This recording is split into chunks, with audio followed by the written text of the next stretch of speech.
Hello, everyone. Tonight we're going to ride gently into the windswept steppes of medieval Asia, where the nights smell like firewood and fermented mare's milk, and even the softest whisper could command an army. It's the kind of story you almost wouldn't believe, until you realize it was written in silence. Because this is the story of the Mongol princesses. Powerful, poised, and so quiet they ruled entire cities without ever raising their voices. You think you've heard of Genghis Khan? Sure, but have you ever heard of the daughter who taxed 3 nations with a smile?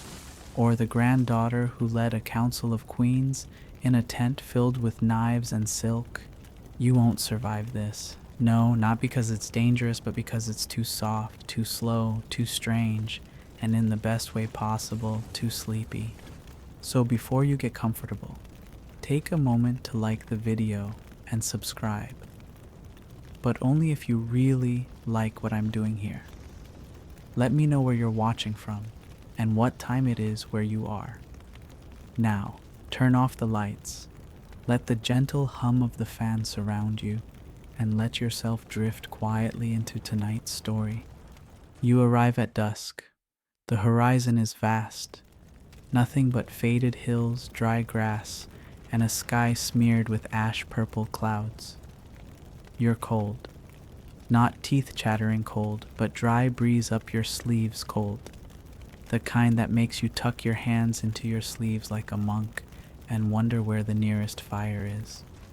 Luckily, it finds you. A single jur, a round Mongolian yurt, glows ahead. A horse whinnies nearby. You don't see anyone yet, but you feel watched. Inside the tent, meat hangs from twine, drying.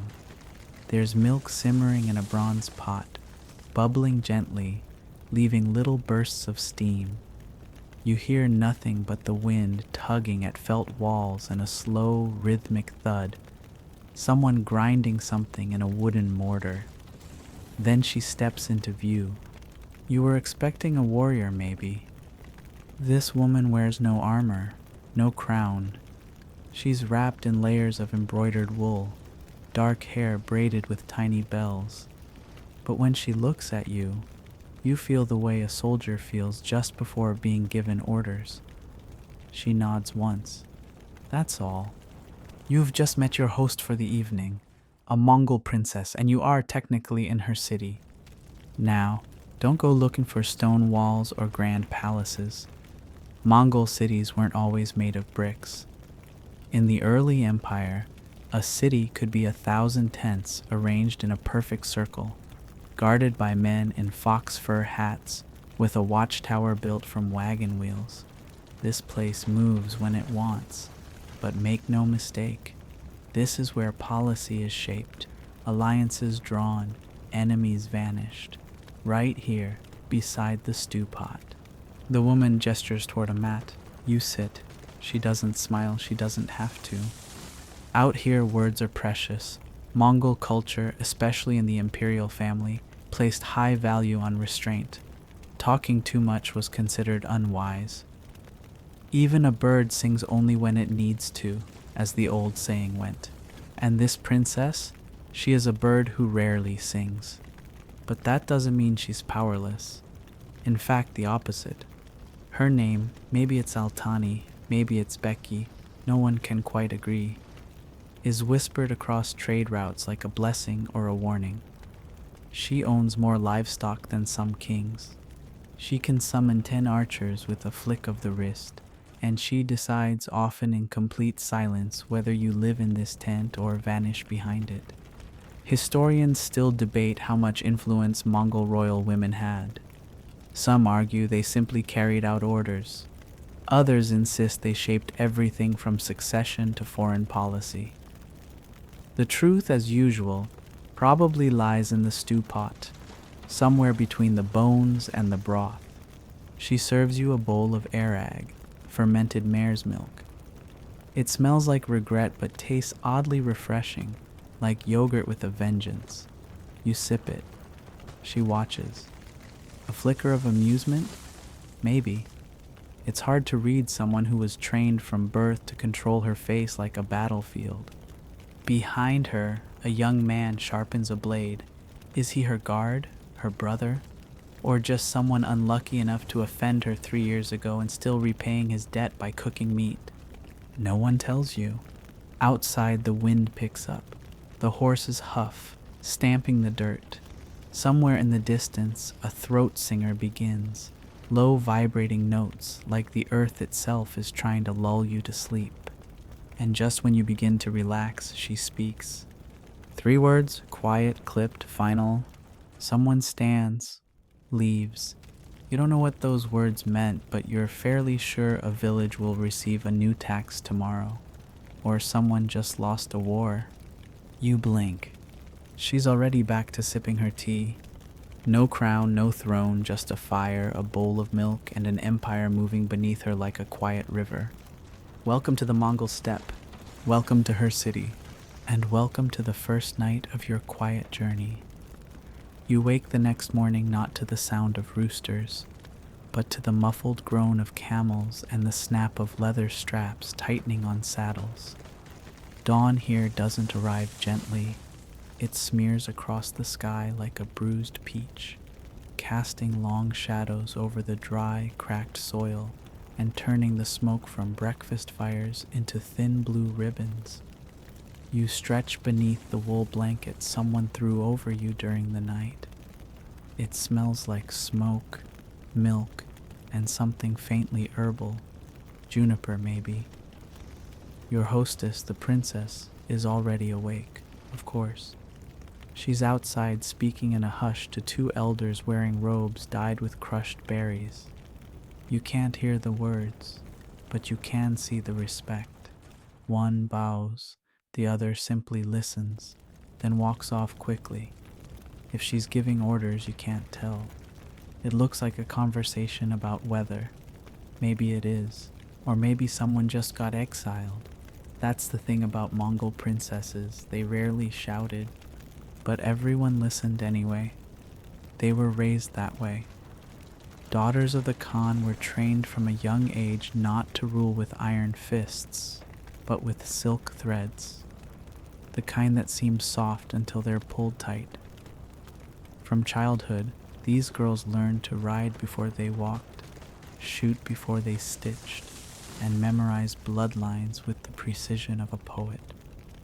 Unlike European princesses who might be expected to smile and produce heirs, Mongol princesses were taught to run supply chains, manage herds, and negotiate trade with angry men from 12 different tribes without raising their voice. You're still sitting on your bedroll when a girl not much older than 10 offers you a bowl of curd. She doesn't speak, just hands it to you, then disappears into a group of boys trying to braid a goat's beard into something festive. Apparently there's a wedding coming, but not here. The wedding's happening somewhere in the west, 3 valleys over, and the bride is another princess, distant cousin to your hostess. She's marrying a Tibetan lord. Why? Because he has salt, and his region controls a pass that could cut trade by a week's travel time. That's love, steppe style. You get the feeling she's never met the man. Doesn't matter. Love doesn't win wars. Salt does. And in the Mongol world, daughters were salt. They were given, yes, but they were also embedded, trusted to rule, to pacify, to report. And if things went wrong, they were expected to fix it, sometimes with a knife, sometimes with a feast. Historians still debate whether these marriages were sacrifices or promotions. Some scholars argue that sending a daughter away was a way to neutralize her politically. Others believe it gave her unique reach, diplomatic fingers in every pot. Both might be true. Your hostess steps back into the jar just as you're finishing your curd. She doesn't ask if you liked it. You're not sure it would matter. Instead, she sits, folds her legs, looks at you. You've never ridden, she says quietly, more observation than question. You nod. She gestures to the flap. Today you will. And just like that, you are on a horse. It's not a grand horse, more like a stubborn refrigerator on legs, short, furry, and full of opinions. A boy hands you the reins, then steps back slowly like you might explode. Your hostess mounts her own horse with the grace of someone who's done this since before teeth. Then, without a word, she kicks off, and you're moving. Across the field, between wild onion patches, past a group of older women milking reindeer and chatting about what sounds like someone's disappointing son. You follow her across a shallow stream, hooves splashing like soft drum beats. And then you reach it, the city, or what counts as one. It's a moving settlement. Rows of jurs, supply carts, cook fires, traders unloading sacks of spices and fabric. A man plays a two-stringed fiddle beside a sheep pen. A woman with gold-threaded sleeves inspects fish. But what's striking isn't the noise. It's the order. Everything seems to pulse around an invisible center. And in the middle of it all is a single blue yurt, larger than the rest. Its smoke hole shaped like a tulip. That's her office. You're not invited inside. Few are. But you hear stories. That inside she keeps scrolls of tribute tallies. That she hosts tea ceremonies where one raised eyebrow means death. That once a tax collector lied about a grain shipment and she invited him for soup. He didn't make it back to his horse, of course. No one can prove that. But no one lies about grain anymore. She rides slowly through the market. People bow, not dramatically, just a nod. Some murmur greetings. A child waves a dried mushroom like a flag. She stops once to look at a stall selling daggers, not because she needs one, she already has two, but maybe she's measuring the metal. Or the merchant, you never know. A tall man walks beside her now, an envoy maybe.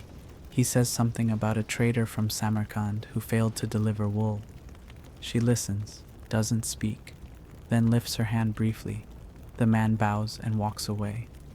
Problem solved. You ride behind her until the sun starts to sink. You realize she hasn't spoken again since that one sentence. And yet she's made decisions, given orders, and altered at least 3 lives in the span of a few hours, all with a tilt of the head, a nod, a single glance. That's how Mongol princesses ruled cities. Not with iron or fire, but with silence. The kind of silence that doesn't ask for attention.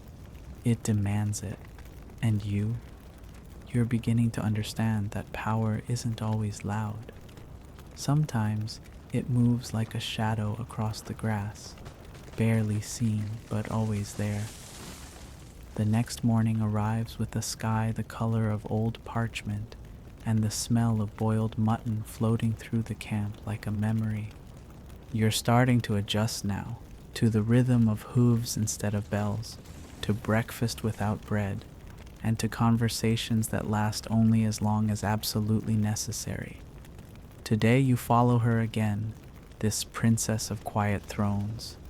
She leads you to the edge of the city, if we're still calling it that, where the tents thin out and the wind picks up. There's a ceremonial space there, marked not by statues or temples, but by an arrangement of tall wooden poles, each wrapped with colored ribbons and horsehair. This is where decisions are formalized, not with ink, but with presence. She steps into the center. Others join her. An older man with a bent back, a girl no older than 13 with the confident expression of someone who's already found a merchant for underweighing cheese, and 2 traders smelling faintly of cinnamon. You're allowed to stand near the edge. No one speaks for a while. Then she lifts a leather pouch and pours out 6 small carved tokens onto a felt mat. They're not coins. They're tax markers, records of tribute, wool, barley, 4 smoked fish, and a length of dyed silk. The symbols are clear to those who know the code, and she knows it. She slides 2 tokens forward. A trader nods. He owes her grain. He knows. Everyone knows. She doesn't raise her voice. She doesn't even speak. That's the pattern you're beginning to see.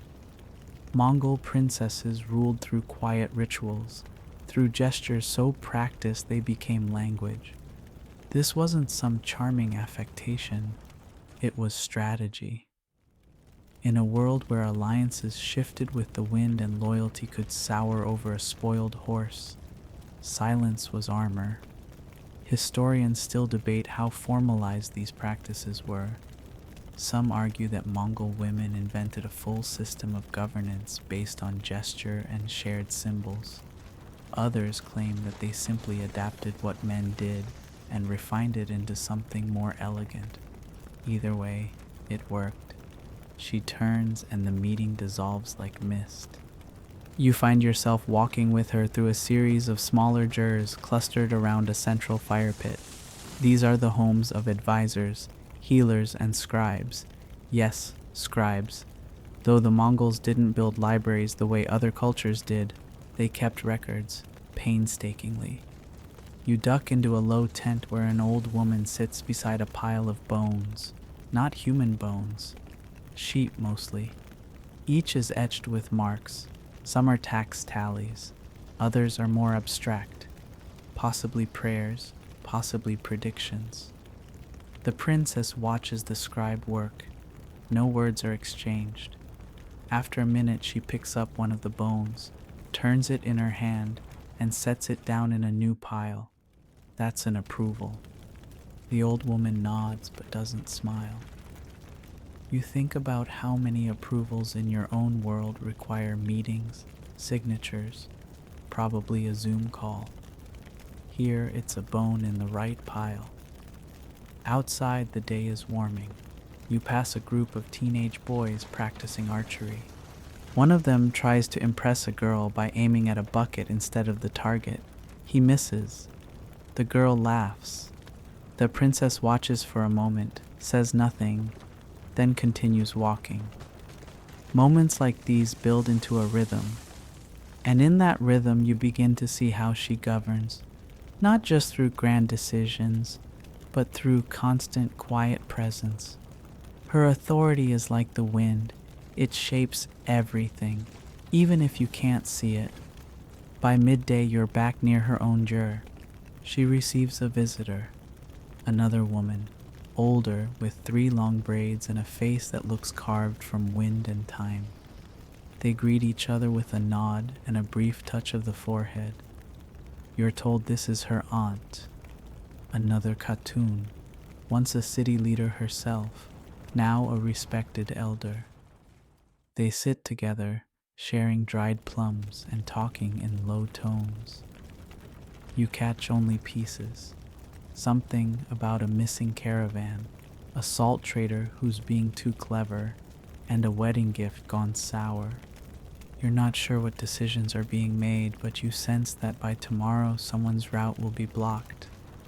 Someone's price will drop, and someone will suddenly find themselves in favor. Again, no shouting, no threats, just 2 women talking over fruit. When the sun begins to lower, casting long gold across the grass, a small crowd gathers outside the jur. This is not unusual. People gather every evening, sometimes to hear poetry, sometimes to settle disputes.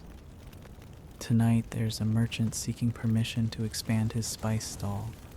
He's nervous, fidgets, presents a wrapped bundle. She opens it. Saffron by the look of it, a luxury.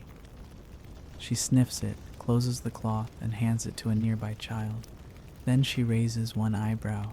The merchant nods.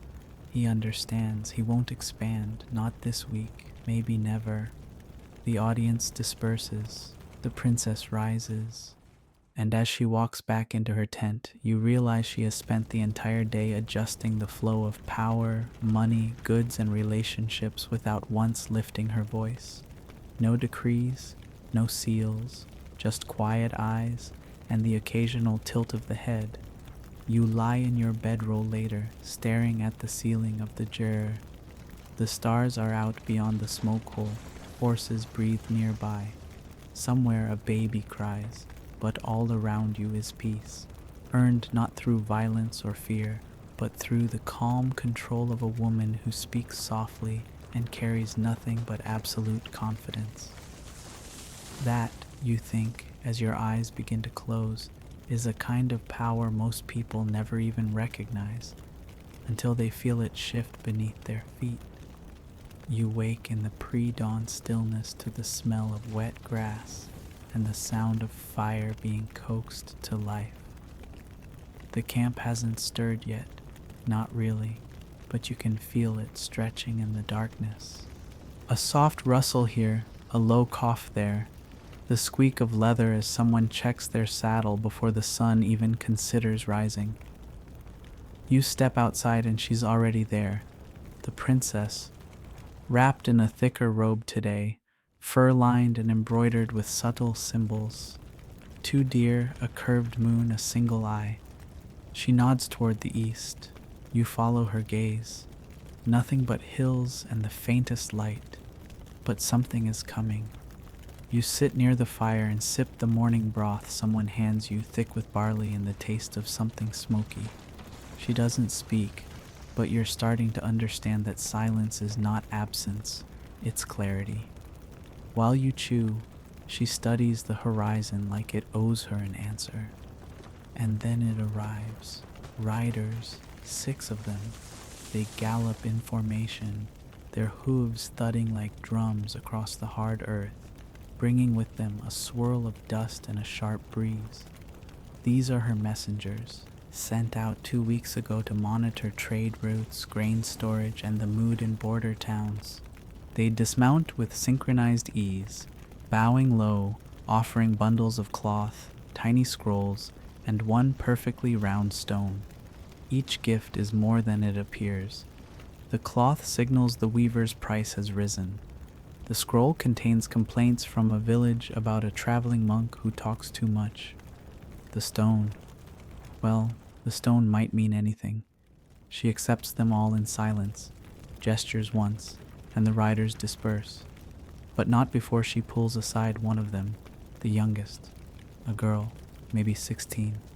They speak quietly. You hear only fragments, the word for grain, the name of a river, and something about wolves.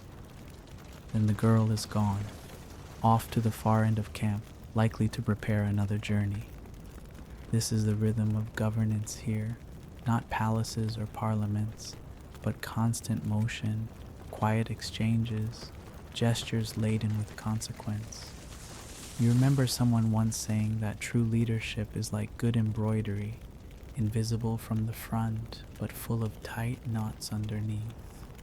The princess walks with you through the rows of tents again, slower this time. A man stops her, nervous. He's holding a pair of sandals. He says his wife made them as a gift. She accepts them with a nod and hands them to a passing child. No words, but the message is clear. She appreciates the gesture but will not be bribed. The man bows anyway. Historians still debate whether these moments of public silence were rehearsed or instinctive. Some argue that the princesses were trained from childhood in these non-verbal exchanges, learning how to convey policy through posture. Others suggest it was cultural, rooted in the Mongol respect for economy, in speech and in motion. You're inclined to believe both. The morning slips past like a slow cloud. You sit beside her at a gathering of elders, 4 women, 2 men, all dressed in robes heavy with winter's dust. They discuss pasture rotation. One village wants early access to a western grazing plain. Another claims they were promised it last year. Tension builds. You can feel it in the shift of feet, the narrowing eyes. Then the princess lifts a single strand of blue thread and places it on a map drawn in the dirt. That's it. No one argues. The matter is settled. Later, someone tells you that blue thread means temporary compromise. If it had been red, the decision would have been final. Green would have meant negotiation, no parchment, no ink, just thread and understanding. You wander alone for a while after that, trying to wrap your mind around a political system so quiet it's almost imperceptible. Yet here it is, thriving, stable, fearless. You pass a cooking fire where two older women are gossiping. One says the princess once punished a man by having him sing his debts aloud every morning in the market square. Another claims she once fed an entire caravan just to watch the rival city panic when their trade goods didn't arrive. Maybe both are true, maybe neither. But the fact that these are the stories tells you something. Her legend isn't written in battles but in cleverness, in patience, in precision. As the sun begins to dip again, you're summoned, yes, summoned to her tent. You enter, heart thudding. She sits cross-legged, holding something wrapped in felt. She unwraps it slowly, a bow, not large but sleek and dark. She holds it out to you. No words. You take it. She gestures toward the entrance. You follow her outside. She lifts her own bow. You mimic. A target has been set up, a piece of old cloth pinned to a haystack. She fires. The arrow hits dead center. You fire. Yours lands 5 feet short. She doesn't laugh, doesn't scold, just fires again and again. Eventually, you hit the edge of the cloth. She nods. That's enough. The lesson isn't about aim. It's about focus, about repetition, about doing something over and over until the motion becomes part of you, like leadership, like silence. That night, as the camp quiets, you sit outside your tent with the bow beside you. A dog curls at your feet. The sky is so clear it looks like someone swept the stars into neat rows. You think of her again, of how she wakes before the light, of how she governs without declarations, of how, in this world of dust and wind and fermented milk, a princess can hold together an empire without ever needing to shout. You wonder what she dreams about, but then again, maybe she doesn't dream at all. Maybe she simply plans. You wake this time not from the sounds of hooves or wind, but from laughter, low, rolling, unexpected. It's still early, barely a pale glow on the horizon, but a group of women have gathered near a cooking fire, their voices rising in waves like the soft rustling of silk. And at the center of it all is the princess. She's not laughing loudly, she wouldn't, but her eyes crinkle, and she touches a woman's arm gently, as if approving of the joke just told.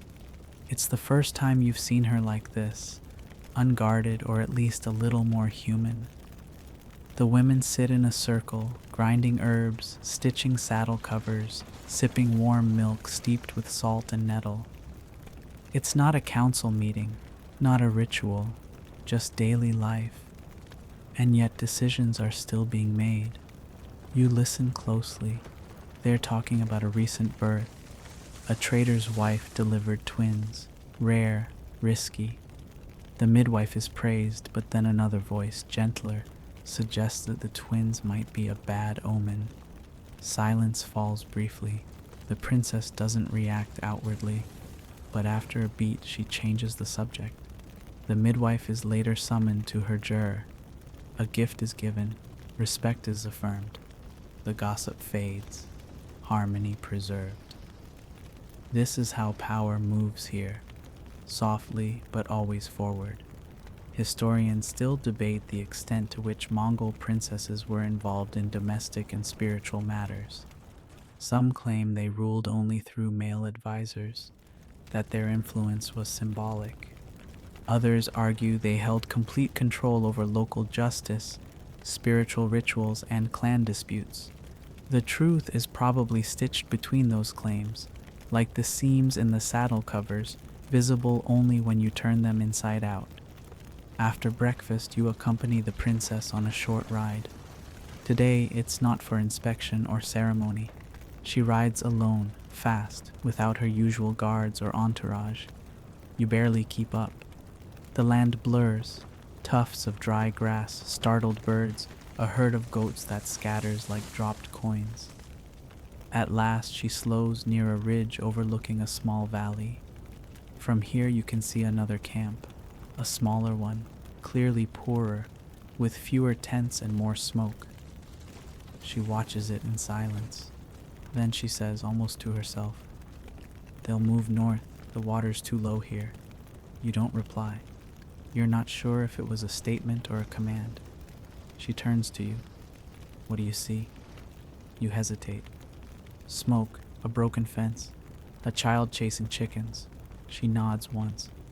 "And what do they need?" You think. "Food, wood, maybe wool." She's quiet for a moment, then, "They need a new leader. Their matron is tired." You look again. You hadn't seen that, but she has. You ride back in silence. That evening, a messenger is dispatched. No one announces the decision, but by morning, a younger woman from the princess's circle is missing, sent, you realize, to guide that other camp. No ceremony, no trumpet, just quiet transition. That's governance. That night, as stars blink overhead and the fire dims to soft orange coals, the princess sits with a small group of young girls. They're no older than 10, but they sit straight, attentive, hands folded in their laps. She speaks slowly, softly, drawing lines in the dirt with a stick, paths of migration, the pattern of seasons, the way to read goat behavior from hoof prints. One girl interrupts. She asks if she'll be married next year. The princess pauses. "You will," she says gently. "But you'll choose how to walk into that tent." The girl nods as if she understands. Maybe she does. You lie awake a little longer tonight. The tent is quiet, but your thoughts flicker like firelight. You think of how decisions ripple outward here, not from edicts or scrolls, but from gestures, silences, shared meals, sidelong glances. You remember the merchant's sandal gift, the girl with the arrows, the way the princess chose a new leader without ever uttering the word replace. Power here is a current beneath ice, silent, steady, but strong enough to move whole empires. And as your eyes finally drift shut, you understand that ruling in silence isn't weakness, it's a language, one you're only just beginning to learn. Morning breaks with the soft clink of wooden bowls and the hum of low conversation threading its way through the still air like smoke. You step out of your tent to find the princess already engaged in what looks like a negotiation. Two older men stand before her, one holding a jar of thick white paste, the other a goat with an especially unimpressed expression. They speak in turns, each presenting their case in low tones, and although their hands gesture wildly at times, she never raises her voice. She just listens. Occasionally she tilts her head. Once she glances at the goat. That seems to end the argument. The man with the jar bows, slightly sheepish, and the goat is led away, victorious in its own strange way. A boy nearby mutters something about the goat being cursed, but it sounds more like admiration. It's hard not to admire her. Every day you see more clearly how the princess leads, not with commands, but with presence, not with threats, but with stillness. Historians still debate whether these women were truly in charge or simply figureheads behind more vocal advisors. Yet here, now, you see no advisors speaking for her. She moves with purpose. People adjust to her rhythm, not the other way around. Today, she invites you to a ceremony. It's not a royal one. No banners, no trumpets, no declarations. It's a naming ritual.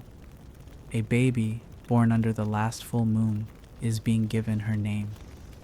You follow the princess to the outskirts of camp, where a group has gathered around a small fire.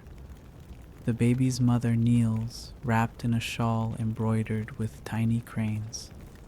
A bowl of milk is passed from hand to hand, each person dipping a finger and brushing the child's brow. The princess is last. She holds the bowl for a moment, then lifts it to her lips. She drinks just one sip, then hands it back. She says the name once, clear, firm, and final. No chants, no speeches, just a word, and a life begins. You later ask someone what the name means. It means silence that protects, they say. Of course it does. The ritual ends with shared curd and dried berries. The baby is passed from aunt to aunt. The princess holds her briefly, then gives her a soft kiss on the forehead. It's the only kiss you'll see her give. That afternoon, a game begins. Not for the baby, but for the older children. Races on foot, on horses, on all fours. The air fills with cheers, dust, and the clatter of hooves. The princess sits on a stool, watching, eyes shaded beneath a wide-brimmed hat. She says nothing, but the children glance at her constantly, gauging approval from the slightest shift of her expression. One boy stumbles during the horse race, scraping his knee badly. He tries not to cry. The princess gestures, and a woman steps forward with a cloth and a soothing herb paste. The boy winces but doesn't weep. Later, she gives him a carved bone, small, smooth, with a tiny eagle etched into its side. He holds it like treasure. These moments stack quietly, like stones along a riverbank, unnoticed until they form something solid. You walk with her again that evening, this time toward a hill just beyond the last row of gurs. From the top, you can see the whole camp spread below, fires glowing, smoke trailing upward, people moving like threads weaving a living tapestry. She doesn't say anything at first, just watches. Then finally, it moves well. You nod, unsure if she's talking about the camp or time or something else entirely. A pause. Then she says, "Tomorrow we go south." No explanation, just a fact, and you realize this entire city is about to move. That night, preparations begin. Tents are lowered, fires doused, carts packed. The air thrums with quiet energy. No panic, no shouting, just motion. You help where you can, mostly getting in the way. A girl laughs when you try to fold a felt panel backwards. The princess passes by, her sleeves tied back, hair braided tightly. She doesn't laugh. She doesn't correct you. She simply nods at the girl and moves on. By moonrise, most of the camp is ready. Only the princess's juror remains standing. A few elders gather inside. They sing, not loudly but in a low harmonic drone that vibrates through the earth. A song of parting, someone tells you, of gratitude to the land. When it ends, the princess steps outside. She looks up at the moon, then back at the camp. She says nothing, but in that silence is a farewell. You lie down beneath a different tent tonight, smaller, temporary, near the edge of camp. Horses snort nearby. Someone is still loading grain. A child laughs in her sleep, and the stars above seem to shift slightly, as if leaning in to listen. You wonder how many cities she has ruled this way, how many people have felt the ripple of her choices without ever hearing her name. And as your eyes close, you realize the truth isn't in what she says. It's in what she doesn't need to. You wake to motion, not the quiet stirrings of dawn or the casual sounds of camp life, but the deep, determined groan of wheels turning, of oxen grunting, of hundreds of feet shuffling across flattened grass. The city is moving, or rather it's walking. Around you, tents have vanished like smoke. What stood as homes yesterday are now rolls of felt strapped to wooden carts. Children sit atop bundles of blankets, playing with goat horns and hollowed reeds. Old men sip broth in the back of wagons, pointing lazily toward the hills as if checking the alignment of fate. The princess rides at the front, not on a throne, not with fanfare, but simply astride her sturdy horse, sleeves pinned, expression unreadable. Her presence is both guide and command. No one questions the direction. You walk beside the convoy for hours listening. There are no shouts, no barked orders. A girl hums a tune. A man curses a loose wheel, but under his breath. A baby cries, but is hushed with a rhythm tapped on a canteen. The land stretches ahead, wide, yellow, and seemingly endless. But they know exactly where they're going. She knows. Around midday, the procession stops near a riverbank shaded by a sparse cluster of trees. The horses are watered, fires are lit, tents begin to rise again like mushrooms after rain. It's a temporary stop, but it feels rehearsed. Everyone moves with the precision of a memory. The princess dismounts and walks toward the water. You follow, careful not to step on the line of tiny footprints trailing behind her. She kneels at the edge, dips her hands in, and sips. Then she looks up at the sky, expression unreadable. Beside her, a man appears, tall, with a scar across his cheek and a bow strapped to his back. He bows slightly, then speaks. His voice is quiet but urgent. You can't catch every word, but you hear salt, missing horse, and wrong season. She listens, doesn't reply, just walks back toward the main camp. Within the hour, a new cart is packed. 3 riders prepare. A woman hands over a bundle wrapped in fox fur. And just like that, the princess has responded. No decree, no accusation, just movement. Historians still debate how logistical decisions like this were made. Some claim Mongol women were merely messengers, passing on mail orders. Others point to journals and accounts from outsiders, Chinese diplomats, Persian scholars, even Russian monks, who wrote of women leading supply lines, resolving disputes, even commanding troops in times of crisis. The truth, as always, is somewhere in the dust.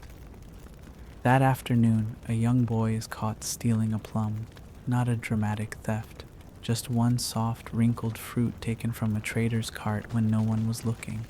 The trader complains. The boy's mother weeps. The crowd gathers, and the princess appears. She says nothing, simply gestures. The boy is brought forward. He stares at the ground. She steps forward and hands him a basket, half full of slightly bruised fruit. Then she turns to the trader and says, "One day, he'll repay with a harvest." It's not a punishment, it's an investment. And the trader surprisingly nods. Later, you hear someone whisper that the boy's father died last winter, that his mother sells thread for grain. The plum was hunger, not mischief. The princess knew. She always knows. As evening settles, the air thickens with the scent of mutton stew and distant herbs burning in small dishes outside each tent. A cleansing ritual, you're told. Not religious exactly, but respectful.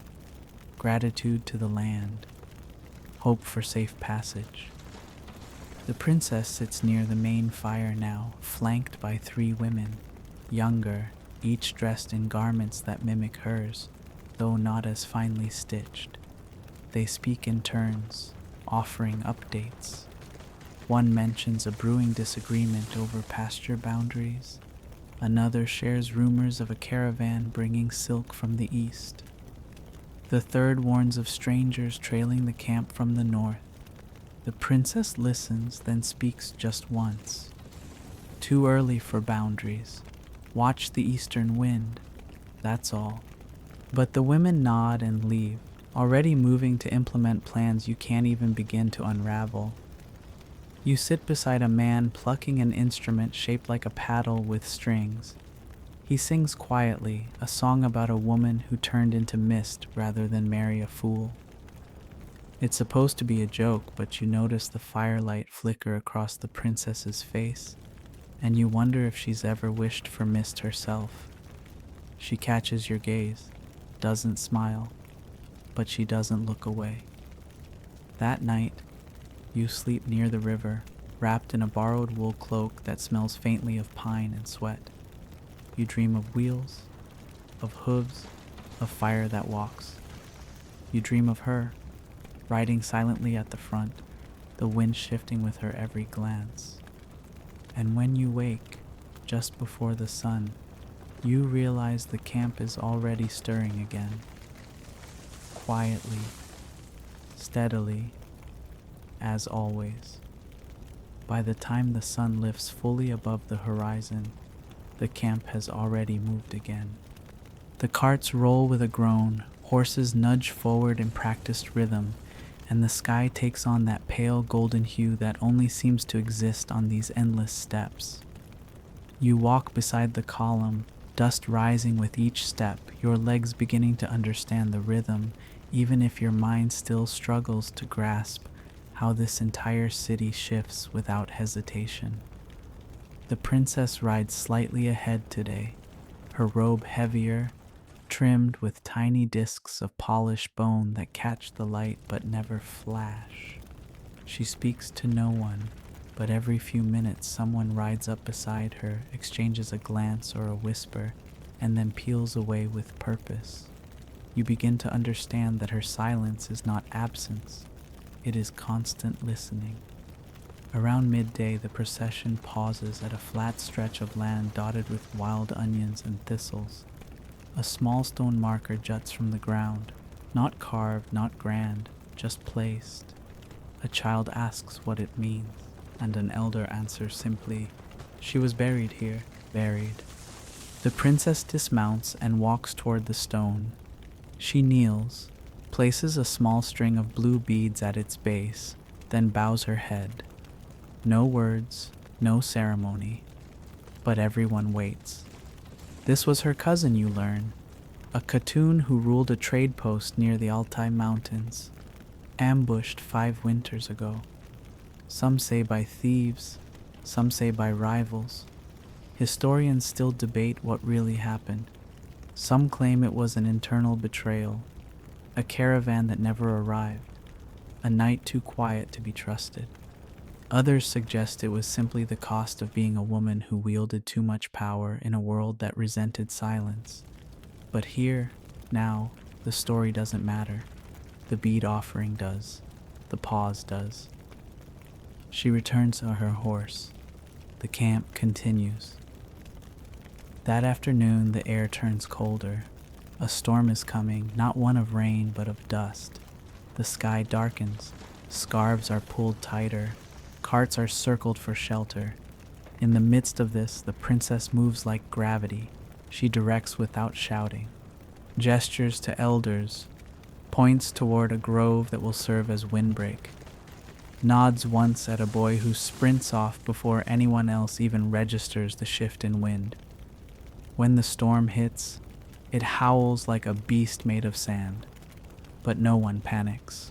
Fires are covered, livestock corralled, and through the haze you see her, standing beside her tent, cloak whipped sideways, hair braided tight, unmoving. You shelter behind a cart, face wrapped in cloth, but you can't look away. She faces the storm as if greeting it. When it passes, the camp reemerges like bones from the earth, shaken, dust-covered but intact.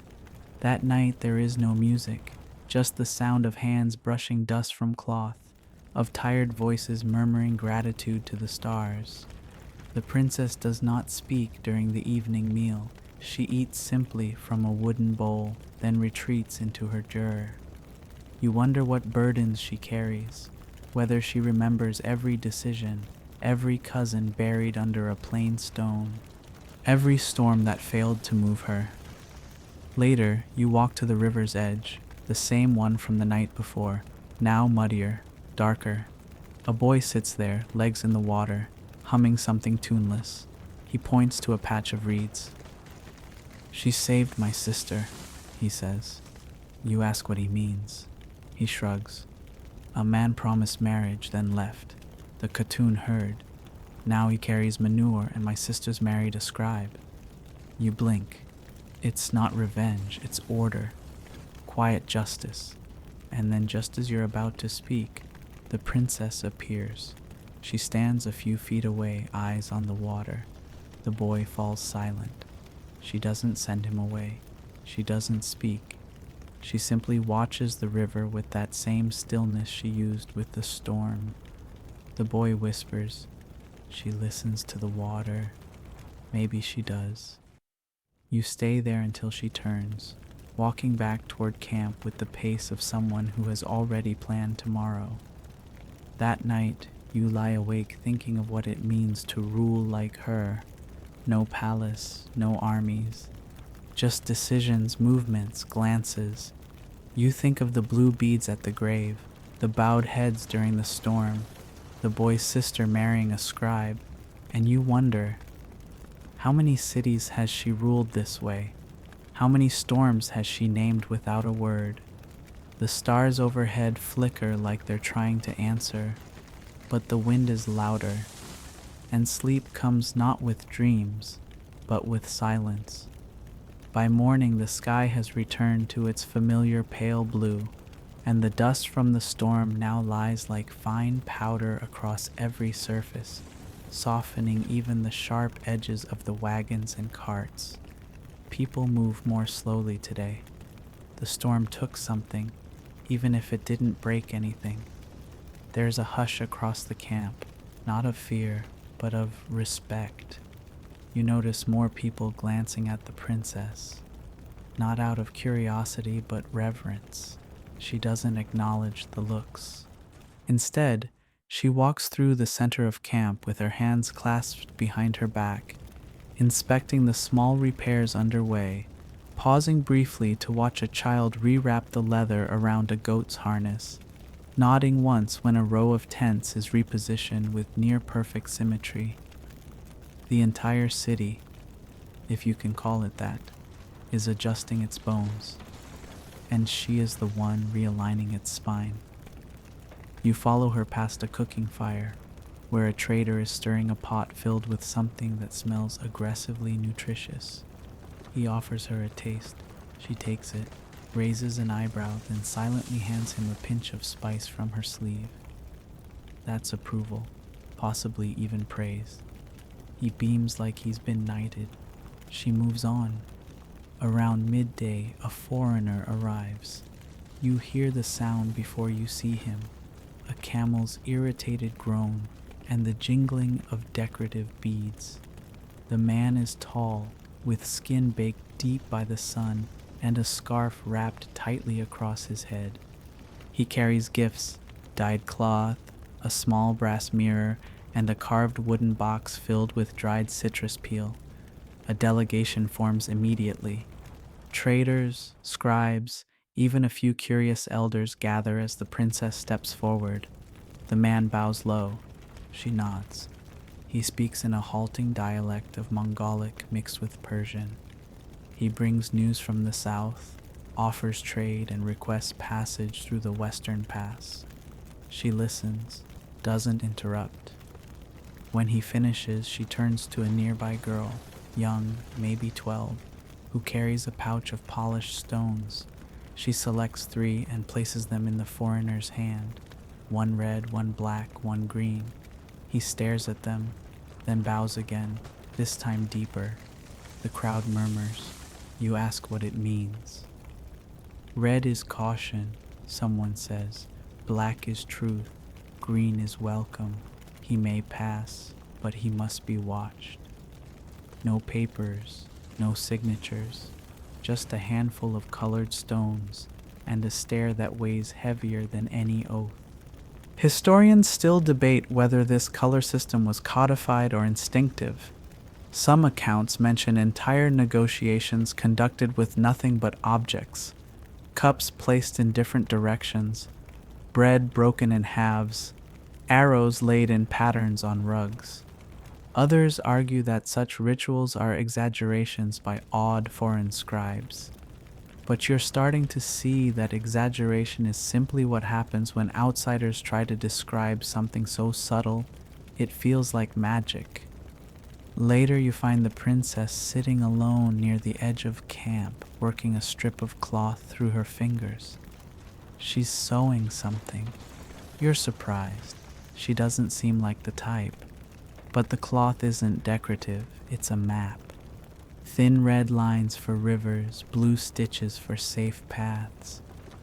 A cluster of tiny yellow knots marking a mine. She's updating it with thread the way others use ink. It's beautiful and efficient. You sit beside her, not speaking. She doesn't look at you, but after a moment she hands you a length of undyed wool and a needle. No instructions, just trust. You fumble through a few crooked stitches. She doesn't comment. Eventually, she leans over and adjusts your thread. Not roughly, not like a correction, more like a silent, "let me help." That's when you realize that's all she's ever doing, helping, adjusting, rebalancing. You look at your work, still uneven but steadier now. That night the camp celebrates. No one tells you why. Maybe because the storm passed. Maybe because the foreigner left peacefully. Or maybe because they simply need to remember they're alive. Fires blaze higher. There's dancing, slow and swaying like grass in wind. A woman sings a story of a princess who once turned away a war by offering her horse to the enemy general. He rode away and never came back. The fire crackles with approval. The princess watches from the edge, hands folded. A child drags her into the circle.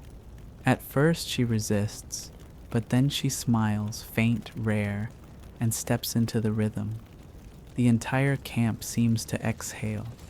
You've never seen anything more powerful than a leader who lets herself be pulled into joy. For a brief moment, she is just another woman swaying in the light, letting the night soften her edges. But even in joy, she leads. When she stops, others stop. When she sits, the fire dims. And as the music fades, people return to their tents with hearts a little lighter, as if her smile was permission to breathe again. You lie down under unfamiliar stars, your fingers still stained with thread dye, and you think, she rules not through strength, not even through wisdom, but through alignment.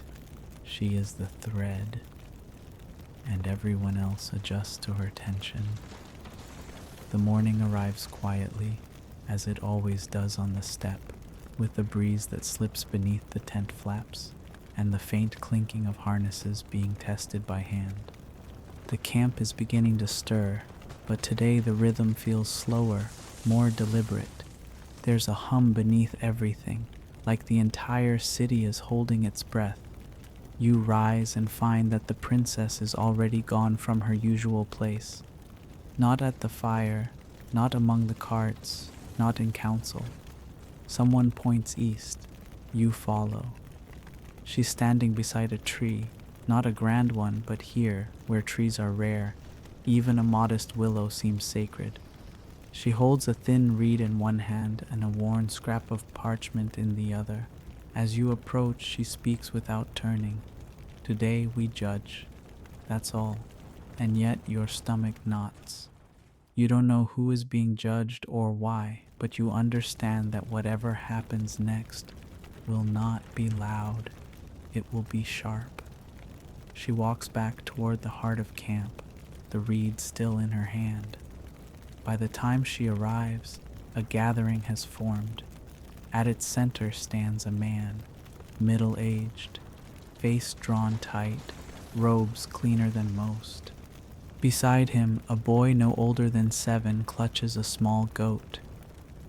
There's tension in the air, not fear but weight, the kind that fills a space where explanation once lived. The man bows. The princess does not return it. Instead, she lifts the reed and points it toward a bowl set on a small wooden platform. A woman steps forward and speaks, calmly, clearly. She recounts what happened. The man took 3 goats during the storm, claimed he was protecting them, returned only 2, says the third died, but someone saw it tied behind his tent days later. He says it ran back. The boy says otherwise. The princess says nothing. She steps forward, takes the bowl, and empties it into the dust. It's water, clear and cold, wasted, a gasp. She speaks only once. Return what is owed or return the same. The man pales. There is no shouting, no punishment declared, but everyone understands. Within the hour, the 3rd goat is returned along with a bundle of millet. He doesn't protest, doesn't defend, just bows and walks away. The boy hugs the goat. The princess watches until they disappear behind a tent, then walks away. Judgment delivered, no gavel, no stone, just clarity. Historians still debate the role of women in legal matters across Mongol territories. Some claim they held only symbolic authority, present to observe but not decide. Others cite Chinese records and Persian chronicles that describe Mongol princesses presiding over disputes, land divisions, even military discipline. You think back to the bowl of water, how something so simple could carry so much meaning, how a reed and a glance could restore balance. That afternoon, she convenes a quiet council, not of elders or traders, but of young women. They gather under a stretch of cloth held up by 4 stakes, seated in a circle, each holding something in her lap: thread, a knife, a bone, a book. The princess listens as they speak, one by one. You stay at the edge, pretending not to watch, but the stories pull you in. One woman had been offered in marriage to a man with wealth but no patience. Another fears her brother's anger. A third wants to leave, to trade in the south, but fears she will not be allowed. The princess listens. She doesn't offer comfort. She offers precision. To the first, she gives a question: will wealth fill you when silence comes? To the second, she gives a knife: hide it in peace, use it in clarity. To the third, a map: mark your route. If it holds, you may go. These are not gifts. They are permissions. She is not handing out solutions. She is sharpening their will. That evening, the camp is quiet again, not subdued, but reflective. A fire burns slowly in the center, and a pot of tea simmers beside it. The princess sits beside a child braiding her hair. It's a small moment, almost invisible, but everything in camp orbits it. A woman nearby recites poetry, slow, deliberate, each line punctuated by a tap of her staff. The poem is about wind, about rivers that disappear underground but feed trees far away. It's not subtle. You watch as the princess closes her eyes just for a moment, as if receiving the words into herself. When she opens them, she stands and walks back to her juror. The rest of the camp follows her lead, retiring, preparing for rest. You sit beside the dying fire, watching the last sparks dance like tiny messengers.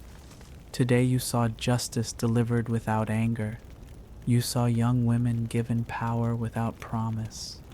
You saw how one voice, when held back, can echo louder than a crowd, and as you lay down beneath the darkening sky, you realize the silence here is never empty. It's full of decision, of memory, of strength that doesn't ask to be seen. You pull the wool blanket over your chest, close your eyes, and think of water spilled in dust, and how sometimes even a bowl poured out can teach the whole world how to stay upright. The sky glows amber before sunrise, and you rise with it, your limbs already accustomed to the constant shifting of the camp. your ears tune to the low murmur of morning chores, the muted clinks of metal and wood as carts are adjusted and pots reheated. Today the wind feels different, not cold, not warm, but urgent. Something is coming. You don't need to be told. The camp knows. They move quicker, but not frantically. And in the center of this quiet bustle, the princess appears wearing a robe dyed deep indigo, stitched with delicate arcs of silver thread that catch the light like falling stars. She carries a small wooden bowl filled with ash. That alone tells you this day is unlike the others. She walks slowly, purposefully, scattering ash in a line that curves through the camp like a serpent. People step aside, nodding. A woman hands her a long-stemmed reed. Another offers a small bundle wrapped in sinew. She accepts both without a word. You ask a nearby elder what's happening. He doesn't answer directly, just says, "Today, she meets the shadow." You understand enough not to ask again. Soon, a group gathers near the circle of wagons that mark the edge of camp. 5 figures step forward, cloaked, their faces covered in cloth, their sleeves marked with red. They are envoys from a neighboring camp or maybe a rival one. You're not told, but you feel the weight of it. These aren't guests, they're problems. Negotiations begin without a word. The princess stands opposite the cloaked figures, flanked by 2 elders and a young woman with a scroll tucked into her sash. No introductions, no greetings, just stillness. One of the cloaked figures steps forward and places a folded cloth on the ground. The princess steps forward and places a single pine cone beside it. Silence stretches. Then another cloak steps forward and draws a line in the dirt with a bone. The young woman beside the princess places a ring of berries at the end of that line. The meaning is not clear to you, but it is clear to them. This is not performance. This is language. This is the alphabet of survival. Historians still debate the intricacies of Mongol diplomacy, especially among royal women. Some sources suggest elaborate codes involving textiles, food, and color, a system so refined it made translators unnecessary. Others dismiss this as myth. But here, now, you see it unfold like a dance older than speech. The negotiation lasts all morning. You count only 4 full sentences spoken, but when it ends, the cloaked figures bow and leave with 3 bundles they did not arrive with. They do not smile, but they are not angry. Whatever the problem was, it is resolved. You learn later that a boundary dispute has been quieted, a trade path secured, and a marriage proposal declined without insult. No paper, no signatures, just ash, pine cones, berries, and a glance. The princess returns to her jur and doesn't emerge for the rest of the afternoon. Outside, people resume their tasks with a kind of reverence. The children play a little more gently. The laughter is softer. It's as if the entire camp has exhaled in relief. You walk past the negotiation site. The line in the dirt is still visible. The berries have been taken by birds. The pine cone remains. That evening, a celebration is prepared. Not loud, not wild, but deliberate. A stew is made from 3 different animals. Bread is flattened and fried in oil infused with juniper. The princess emerges just before the sun sets, her robe changed to a soft gray, unmarked. She sits at the center, surrounded by no one, yet still the axis of everything.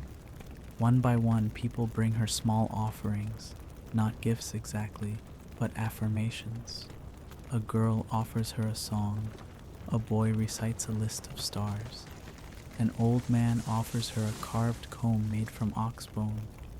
She accepts them all with the same expression, gratitude without indulgence. And then to everyone's surprise, she rises and speaks. Her voice is low but steady. The river remembers who drinks. The sky forgets who speaks. We stay between them. That's it. But the camp responds with silence so full it might as well be thunder. You lie in your tent that night, thinking of what it means to carry power so gracefully, to negotiate not through threats but through objects and gestures and the unwavering commitment to order. You wonder how much she carries silently, how many secrets she's buried beneath her feet. And you wonder if the river truly remembers. If so, it will remember today. A day when 5 problems arrived cloaked in red and left in quiet agreement. A day when the princess ruled not with blade or decree, but with ash and pine. The next day arrives shrouded in fog, not the thick coastal kind that wraps the world in damp wool, but a thin, drifting veil that hovers just above the ground, turning the familiar into silhouettes. The camp stirs slowly under this soft cover, as if nature itself has decided to whisper. You pull your cloak tighter as you walk past the line of carts and horses, noting that even the animals seem subdued, their movements careful, deliberate. In the center of camp, a large felt tent has been erected overnight, taller than the rest, with strips of dark red cloth flapping gently at its corners. You ask someone what it's for, and they answer with a single word: remembrance. You soon learn that today marks the anniversary of a death, not a violent one, not a royal one, but one that mattered deeply to the princess. The woman who raised her, a servant in title but mother in all but blood, died 5 years ago during a winter so bitter even the stars seemed to shrink away. No one says her name aloud, but everyone knows. The princess emerges mid-morning, wearing white, simple, unadorned, her hair loose for the first time since you've known her. She walks barefoot through the camp, stopping at small fires, accepting handfuls of herbs, pieces of root, and tiny tokens carved from bone or wood. Each is placed in a shallow wooden bowl she carries. She doesn't speak, she doesn't need to. At noon, she enters the tall tent. No one follows. Smoke rises from a hole in the roof. You sit nearby, not close enough to intrude, but near enough to feel the heat of what's happening inside. An older woman tells you the ritual is called the quiet burn. The bowl is placed atop embers, and the tokens are allowed to smoke, slowly, completely. The air fills with the scent of thyme, goat hair, and something sweet you can't identify. It's said to feed the memory, to carry it upward. Historians still debate the significance of these private rituals among Mongol nobility. Some suggest they were symbolic gestures, vestiges of shamanic tradition. Others argue they were deeply personal acts of spiritual leadership, reinforcing the bond between ruler and ancestor. You think of the way the princess carried the bowl, firmly but with both hands, as if it were both a burden and a gift. When she emerges, the fog has begun to lift. Her eyes are unreadable, but her steps are steady. She returns to her tent without ceremony. The camp returns to its rhythm, but softer, as though unwilling to disturb the memory still hanging in the smoke. That afternoon, you're invited to join a group of younger riders heading out to scout a new grazing area. You accept, grateful for the distraction. The landscape shifts as you move, grassy flats giving way to rocky ridges, small streams cutting through dry soil like forgotten veins. The riders laugh easily, competing to spot birds, throwing pebbles at a moving target. But even out here, the presence of the princess lingers. One girl tells you a story, how last spring a fire threatened their tents, and the princess walked straight into the smoke to save a goat and a scroll. She emerged coughing, eyes red, but scroll intact. The goat ran away the next day. The scroll stayed, the girl says with a grin. That evening, as the sun dips low and gold spills across the horizon, the princess invites a small group into her tent.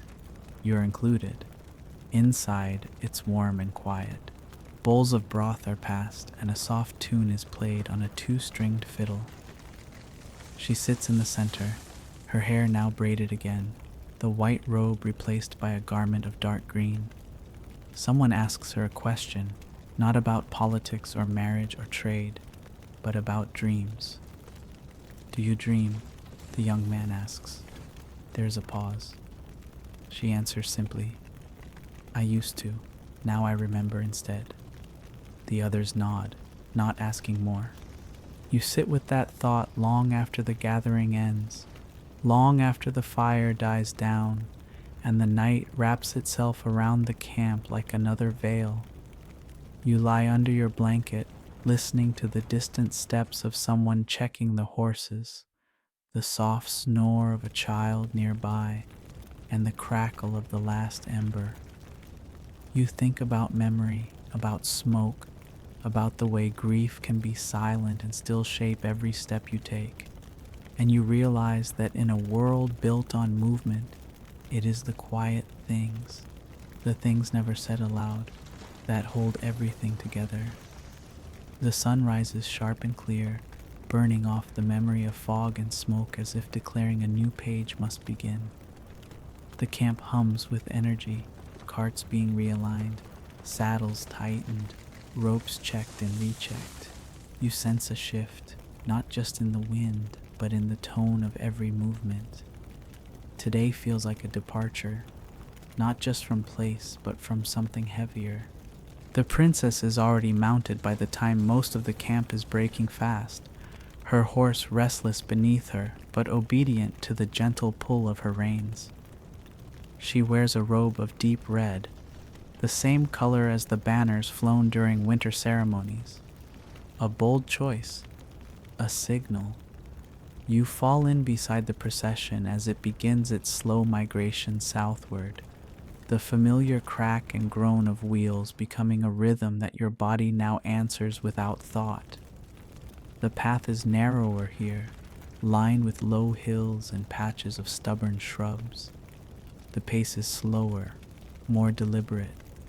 The caravan stretches longer, more serpentine, winding across the land like a question too long to be answered in one breath. Around midday, the column halts beside a lone standing stone, tall, weathered, carved faintly with old script that even the elders squint at. A memorial, a boundary marker, or both. The princess dismounts and walks to it alone. She places her hand flat against the surface and closes her eyes. The entire caravan pauses, quieting as if the stone itself demands silence. After a minute, she turns and lifts her hand. A man steps forward carrying a bundle. Inside are 5 scrolls. She takes one and tucks it into a crevice in the stone, pressing it gently into place with her fingers. No one speaks. The ritual ends. You ask someone later what the scroll contained. A report, they say. She leaves them for the land, so it remembers. Historians still debate the practice of offering written messages to the earth. Some argue they were poetic gestures, messages meant for ancestors or spirits. Others believe it was a method of encoding history, hiding records in places only a few would ever find. Regardless, it's a tradition held with reverence, and today you saw it carried out with the same solemn precision as everything else she does. That night, the camp sets up on a rise overlooking a small valley. The view is wide and quiet, the grass whispering secrets as the wind skims over it. The princess's tent is positioned near the edge, alone but central, a silent lighthouse for the entire encampment. A feast is prepared, not grand but meaningful. Roasted roots, cured meat, thick flatbread browned perfectly over a flame.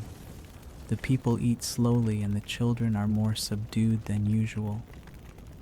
After the meal, a storyteller rises, an old man whose voice creaks like a cartwheel but flows like a stream once it gets going. He speaks of a time when the princess was a girl, how she memorized the names of every horse in camp before she was 10, and how she once traded her comb for a broken arrow because it had belonged to her mother. He tells these stories with affection, never flattery, the kind of honesty that can only come from memory shared by many. The princess listens, expression unreadable, but when he finishes, she lifts her cup toward him. A toast, a thank you, a blessing.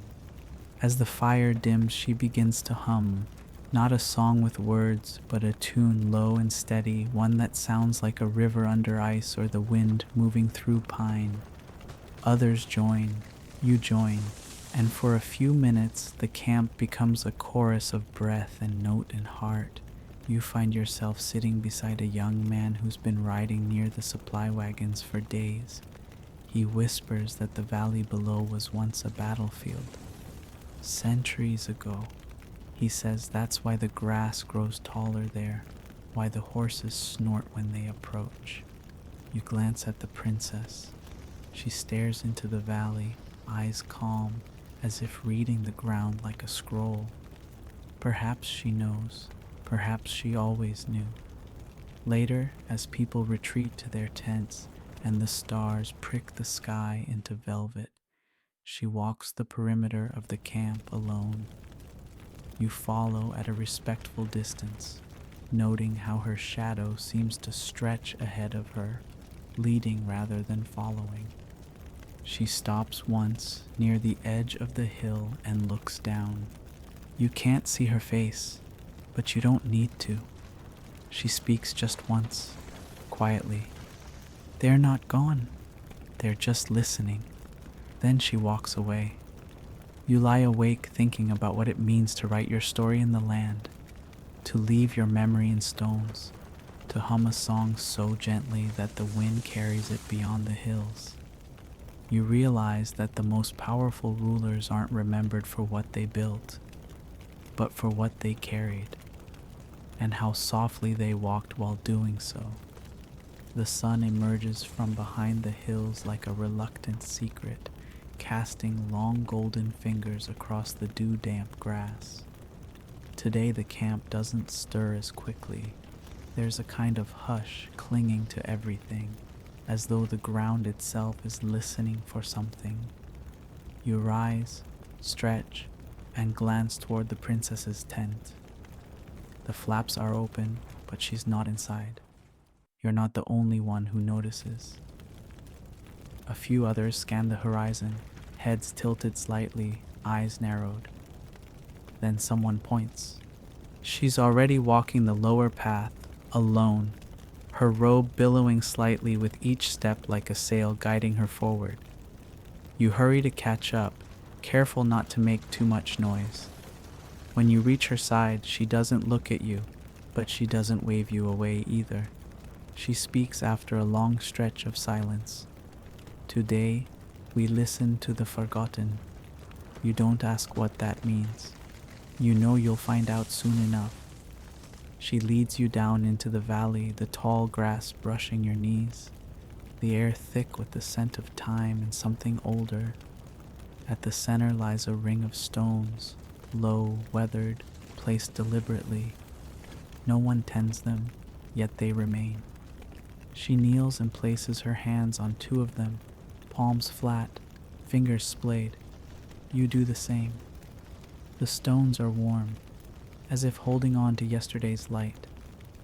She begins to hum, low, slow, a sound more like breath than music. You close your eyes, and in that moment, time softens. You hear nothing but the wind and the hum and your own heartbeat slowing to match them. When the hum ends, she speaks. Here lie names no one remembers, but we do not forget what they did.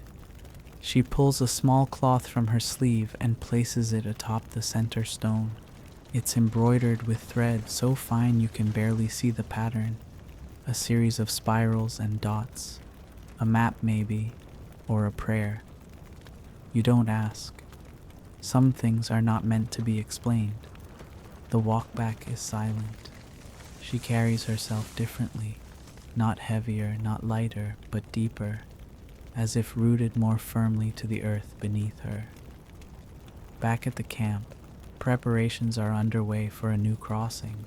The next region is less welcoming, you hear, more barren, windswept, less water, fewer allies. But she doesn't hesitate. She speaks to the scouts, checks the rations herself, even inspects the wheel grease. Nothing escapes her. Later she calls a gathering, not formal, not ceremonial, just people sitting on mats, eating dates and flatbread, drinking sour milk with the familiar grimace of habit. She tells a story. Her voice is soft, but everyone leans in. There was once a woman who spoke so little, people believed she could not speak at all. But when a war came and the men shouted and the drums beat and no one could hear each other, she stood on a rock and lifted her hand. And they all saw her, and they stopped. And in that silence, the decision was made. They walked away. The war never came. She doesn't name the woman. She doesn't explain the ending. She simply eats another date and looks into the fire. You lie awake thinking about that story, about the power of presence, about the silence between shouts, and about how sometimes the loudest thing you can do is stop talking. Dawn breaks with a brittle clarity, the kind that makes every blade of grass seem etched in glass, every breath visible, every sound crisp and deliberate. The camp is already half packed when you emerge, the usual rhythm of dismantling tents and securing carts now honed into a quiet choreography. Today the princess wears no color. Her robe is a muted gray, unadorned, functional. Her horse is saddled but not restless. Even the wind seems to respect her stillness as she mounts. You take your place further down the caravan line, but your eyes follow her. She doesn't speak, doesn't gesture, but somehow the entire city moves with her, as if pulled by invisible threads. The route today takes you through unfamiliar land, rockier terrain, fewer trees, the sky broader, almost overwhelming. The wind here whistles instead of murmurs, and you notice the animals are more alert. A boy riding beside you whispers that this is fox country, that people disappear here if they walk too far alone. You believe him. By midday, a stream is discovered, thin, fast, shallow enough to cross but enough to water the animals. The camp halts. Scouts ride out in 4 directions. Fires are lit, but something feels different. The usual chatter is absent. Even the children speak in hushed tones. Then a cry goes up, not loud, not panicked, but sharp. 2 riders return, their horses lathered in sweat. They dismount and kneel before the princess, who has already turned toward them. One of them offers a bundle. She unwraps it carefully. Inside is a small wooden tag, marked with a symbol no one explains. But you see her jaw tighten. She closes the cloth and hands it to an elder. A message has been received. A threat has arrived. No speeches follow. No proclamations. But the pace of the camp changes. Weapons are checked. Carts are shifted into tighter formations. Children are gathered into the central circle. And the princess, she walks the perimeter, speaking softly to certain people, placing her hand on shoulders, nodding once and moving on. It is defense, not fear. Preparation, not panic. Historians still debate how Mongol women participated in military matters. Some sources describe them as observers, others as strategists. A few accounts, rare but persistent, speak of women leading flanks, of arrows loose from hands more used to holding infants. You think of this as you help gather stones to weight the tents. You watch as the princess sharpens a knife not for ritual, but for readiness. And you begin to understand that silence is not the absence of violence, it's the control of it. That evening, a scout returns with news. The threat is not a raiding party, it is a migration. Another camp, larger, slower, coming from the west. Uncertain intentions. They may pass peacefully, or they may not. The princess listens, then calls a gathering, not just of elders, but of everyone. She speaks plainly. We share this sky, we share this dust, but not everyone wishes to share peace. She pauses. So we will be ready. No one cheers, no one argues, they simply nod. You sleep lightly that night, one hand on a carved stick given to you by a boy who said it brings luck. Outside, the wind shifts direction. You hear a baby cry once, then nothing. The stars are bright, but they do not blink. And before you sleep, you think of the knife in the princess's sleeve, the steady set of her shoulders, and the way the camp tightens not in fear, but in unity. You dream of a city that walks quietly into danger, not with drums or trumpets, but with silence sharp enough to cut. The sun rises behind thick clouds that dull the light into a pale silver smear across the sky, casting no shadows and offering no warmth. The camp is already awake, the air thick with the smell of boiled grain and oiled leather, movements brisk, purposeful. Today is not for talking. Today is for watching. The scouts return early, their faces unreadable, their horses slick with frost. They report to the princess directly, voices low, heads bowed. She listens, nods once, then raises her hand and points east. No fanfare, no discussion, just direction. The entire caravan pivots like a school of fish, and you feel the shift in your bones. The air carries a tension not unlike the moments before a storm, but deeper, more intimate.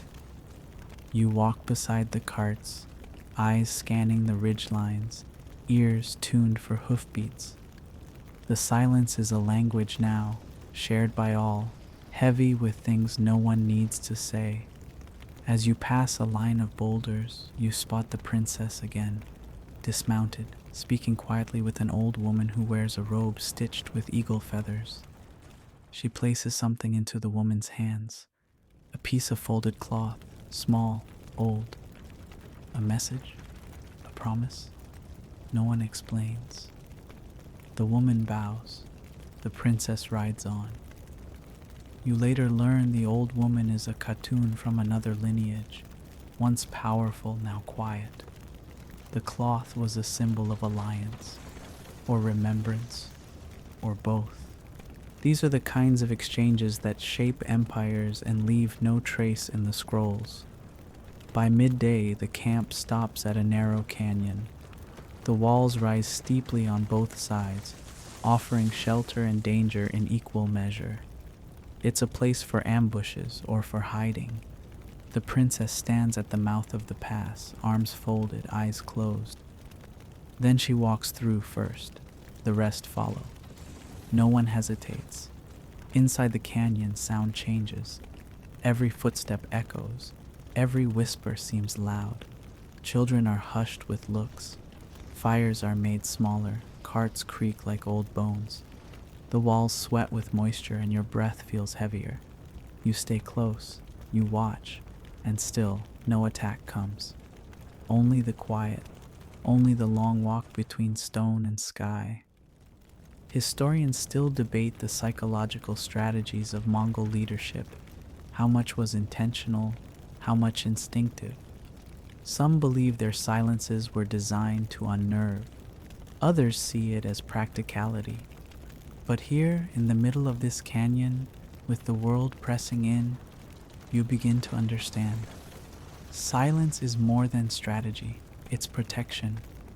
A shield, a waiting blade, That evening, the camp emerges into a clearing ringed with ash trees, their leaves fluttering like soft warnings.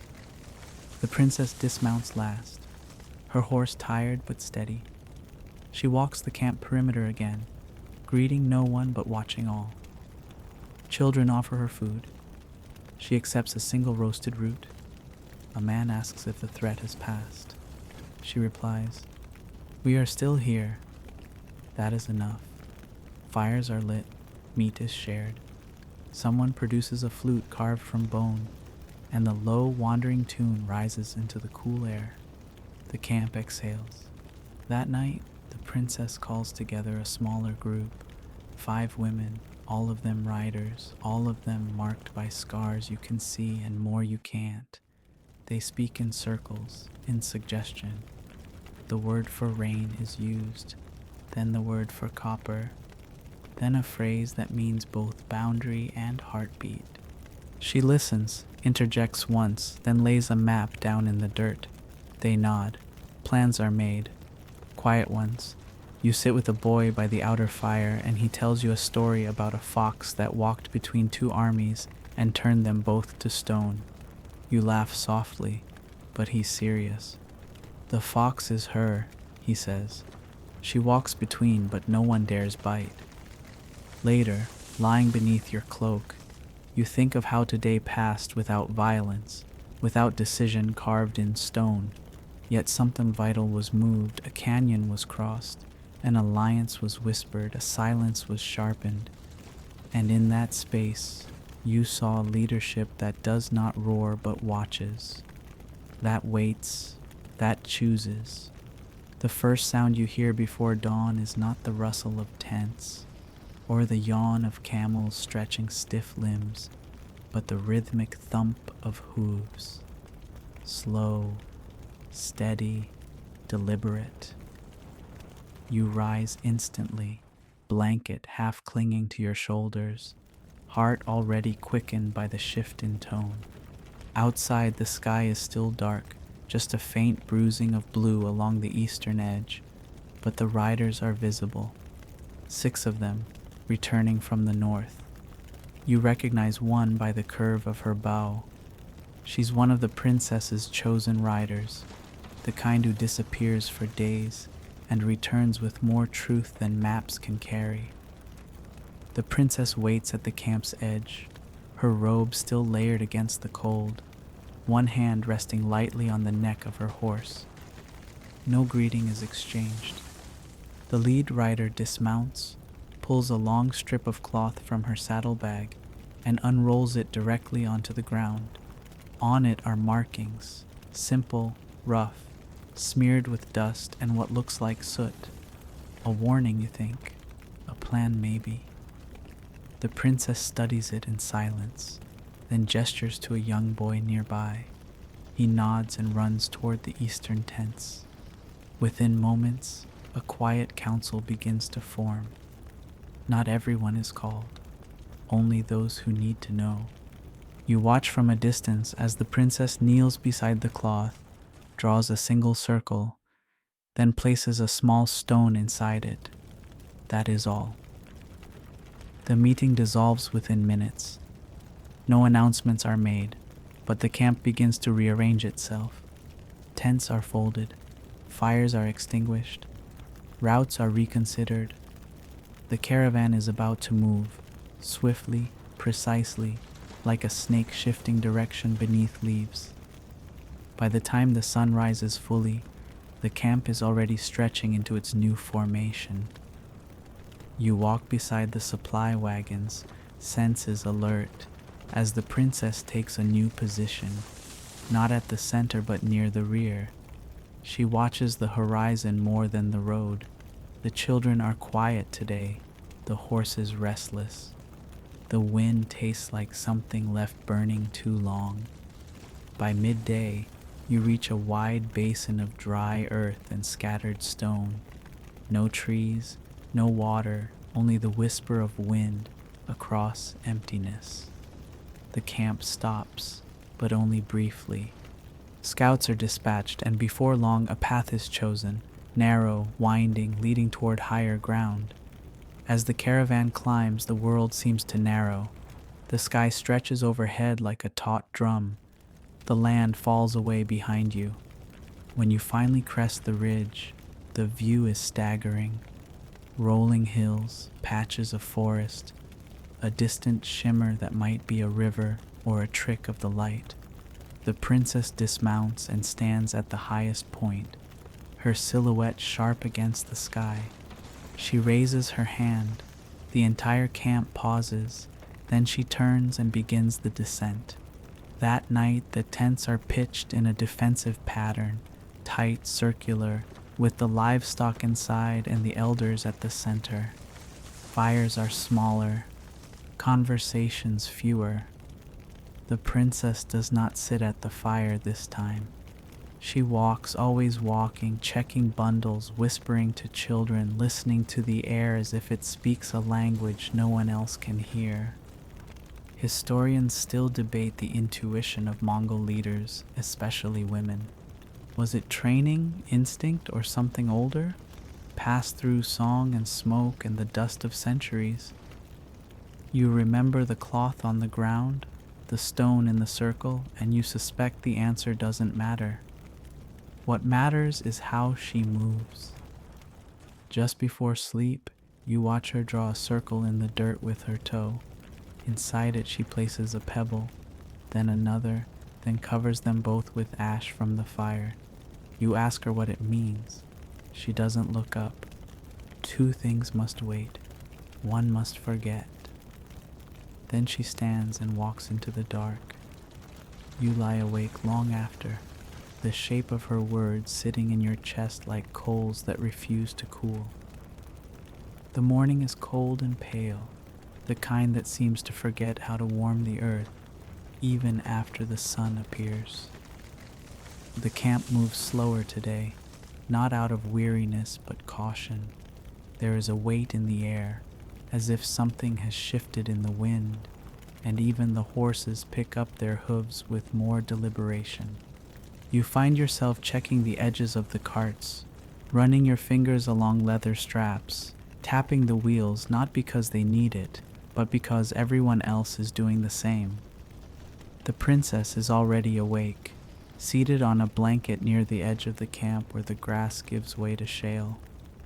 Before her is a small bundle wrapped in dark cloth. No one speaks to her, but everyone watches. Eventually, she opens the bundle, revealing 4 carved tokens: a horse, a fire, a yurt, and a single eye. She places them in a circle on the ground, pauses, then rearranges them. You ask someone what the symbols mean. The answer is quiet. Protection, warning, shelter, watchfulness. But she moves them when things change. And they have changed. The scouts return late in the morning with news. Another camp approaches, not hostile, not confirmed as friendly, but moving with speed and silence. Their numbers are uncertain, their origin vague. The princess listens, her eyes half-lidded, her hands still on the tokens. Then she stands, brushes the dust from her robe and says, "We host." The camp begins to transform. Tents are cleaned, fires restoked, rugs unrolled and laid flat. Even the children are cleaned behind the ears. Food is prepared, carefully rationed, but presented in clay bowls instead of wooden ones. This is more than hospitality. It's display, an offering and a message wrapped together. By early afternoon, the visitors arrive. They come on horseback, 30 or more, robes stitched with symbols unfamiliar to you. Their faces are unreadable, eyes scanning everything.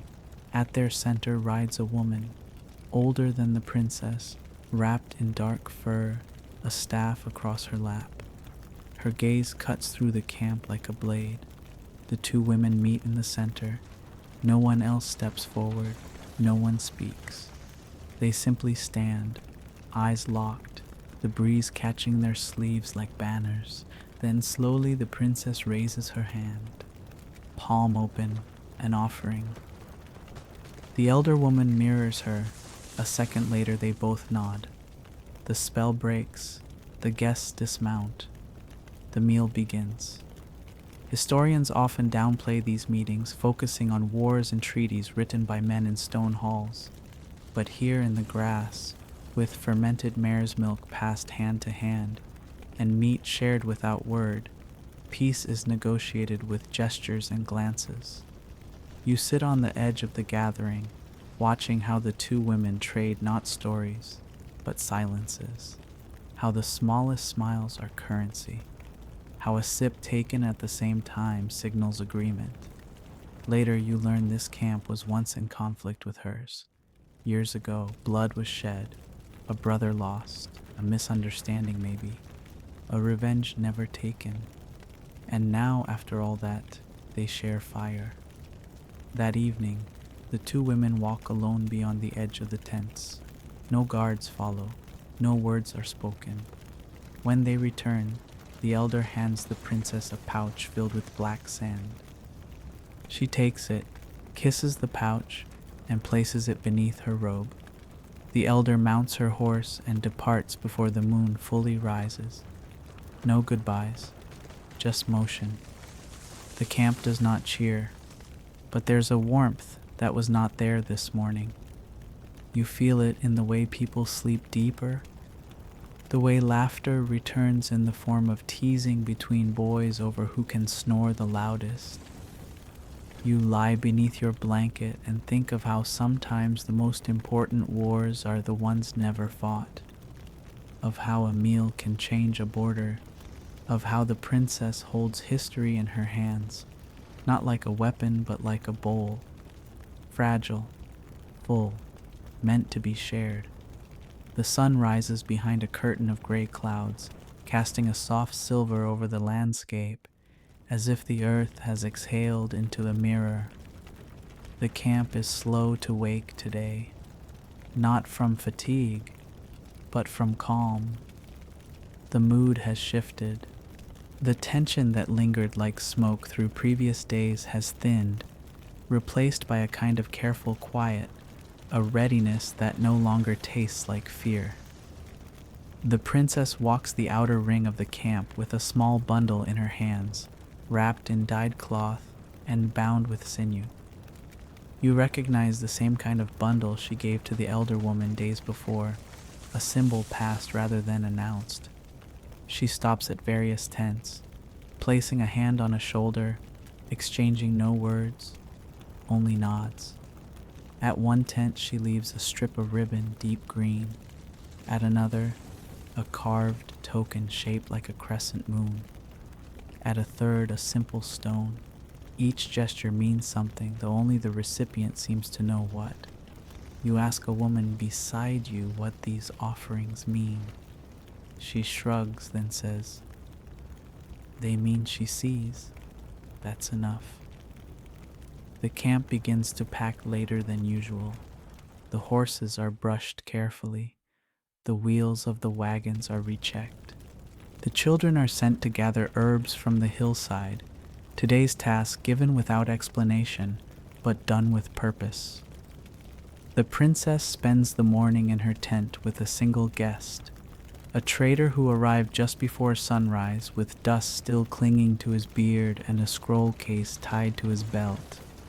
When he emerges, he carries nothing. His face is pale but steady. He leaves without mounting his horse for nearly an hour, standing near the tents as if gathering the strength to carry what he now knows. You never learn what news he brought. No one tells you, and the princess does not speak of it. But later, when she walks past you, you notice her hand brush the knife tied to her sash, not in fear, in habit. The day's journey is longer than most. The land flattens into wide plains with distant black rocks that shimmer under the sun like old coins buried just beneath the surface. You ride near the center of the caravan now, trusted, not questioned. And though no one says it aloud, you sense the change in how they look at you. You are becoming one of them. That evening, The camp is set near a stream that runs shallow and clean. The princess stands ankle deep in the water, eyes closed, arms loose at her sides. She remains there for a long time, unmoving. When she returns to her tent, she carries 2 small stones, one dark, one light. She places them outside the flap. Someone whispers that this is a marker, a private signal that she must not be disturbed. The camp respects it. Fires burn low. Meals are quiet. Children are sung to sleep with voices so soft they seem to blend into the smoke. You remain near your fire longer than usual, watching the sky for signs. There are none, only stars, patient and unmoved. But you feel something building, a shift, a tremor that hasn't yet reached the surface. You fall asleep wondering if the stone she placed outside her tent is a weight or a key, and whether the silence she asks for is a shield or an opening. You wake to the sound of rain, not a storm, but a steady pattering that wraps the camp in a kind of gentle drumbeat, soft and rhythmic like the heartbeat of the sky. The earth is darker beneath your feet, rich and fragrant, and the air smells like wet grass, horse sweat, and the faint sweetness of damp ash trees. People move slower today, their motions wrapped in cloaks, their words fewer than usual. Even the animals seem quieter, their tails flicking in slow, thoughtful gestures. The princess does not emerge until the sun is a suggestion behind the clouds. When she steps from her tent, her robe is deep brown, the color of soaked bark, and her hair is tied in a single braid down her back. She carries nothing, no staff, no pouch, no visible weapon. She walks straight to the stream and stands beside it again, but this time she kneels. Around her people gather, not at her instruction, but because they know. You join them. She speaks, her voice low, clear, every syllable placed with intention. Today we speak what we've hidden. Today we return the words we buried. A woman steps forward first, lays a carved bone at the princess's feet, and says, "I took grain I did not earn." A murmur, not of judgment but of acknowledgement. The princess nods and touches the bone, then pushes it into the mud. Another person comes forward, then another. Some confess deeds, others regrets. One man admits to lying about a trade, another about fear in battle. A girl says she pretended not to see an injured foal. Each time the princess accepts the offering, a word, a bone, a thread, and places it into the ground. No one is punished, no one is scolded. The rain continues, soft and constant. When it is your turn, you hesitate. Then you step forward. You speak of doubt, of moments when you believed you didn't belong here, that you were watching, not part of it. The princess looks at you for a long time, then reaches down and offers you a smooth pebble. "Hold this," she says, "until you no longer need to ask." You take it. It's heavier than it looks. The ceremony ends as quietly as it began. The crowd disperses, lighter somehow, as if the rain has washed something other than dust from their shoulders. The princess remains by the stream, alone. You do not disturb her. That afternoon the camp does not move. Fires are built higher, food is shared more freely. Someone sings a song with a tune you've never heard, but the melody clings to your mind like the scent of smoke in your clothes. Children chase one another between carts while elders sit in circles, playing a game with stones and string that makes no sense to you, but seems to make them laugh. The princess does not return to her tent. Instead, she walks the camp slowly, speaking quietly to those she passes. You watch her pause at a cart with a broken wheel. She kneels, inspects it, then says something to the man beside it.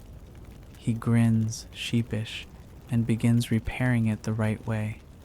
No scolding, just truth, just care. Historians still argue about whether these moments mattered. They catalog battles, treaties, alliances, and ignore days like this. Days of rain and confession and tiny repairs. But maybe that's because history doesn't know how to measure weightless things. You do now. That evening, as the clouds begin to part, and a sliver of sun cuts through to warm the mud beneath your boots, the princess calls a child to her side. She hands the girl a reed and says, "Listen to the water, then tell it what you learned." The girl does, her voice high and unsure. But she speaks, and the stream carries her words away like secrets finally released. That night the stars return in full, bright, scattered, endless. The camp sleeps deeper than it has in weeks. You lie with the pebble still in your palm, fingers curled around it, heart steadier than it has been in a long time. You understand now that the city she leads is not made of tents or carts or even people. It's made of attention, of memory, of weightless truths spoken aloud under rain. The next morning the rain has gone, leaving behind a landscape washed clean, every leaf sharper, every stone darker, and the air carrying a scent so crisp it makes you pause as you breathe it in. The camp begins to stir slowly, as though savoring the stillness left behind. But beneath that calm is a subtle urgency. Today will not be a day of resting. The princess is already mounted, her horse damp but eager, the saddle wrapped in cloth to keep it dry overnight. She wears a dark blue robe today, high-collared, with sleeves tied back for movement. The wind carries a chill, not sharp but steady, and with it comes the faint sound of distant hooves. Not many, not fast, but enough. Scouts have returned already. You missed their arrival, but you see the pattern now. How the camp responds like muscle to heartbeat, reacting without being told.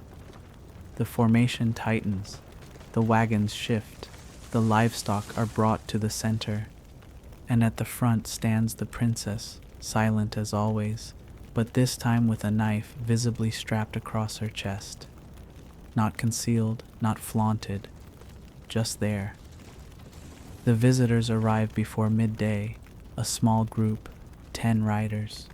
Their leader is a man with a deep scar across his forehead and a bow strung across his back. He does not dismount immediately. He waits, watches.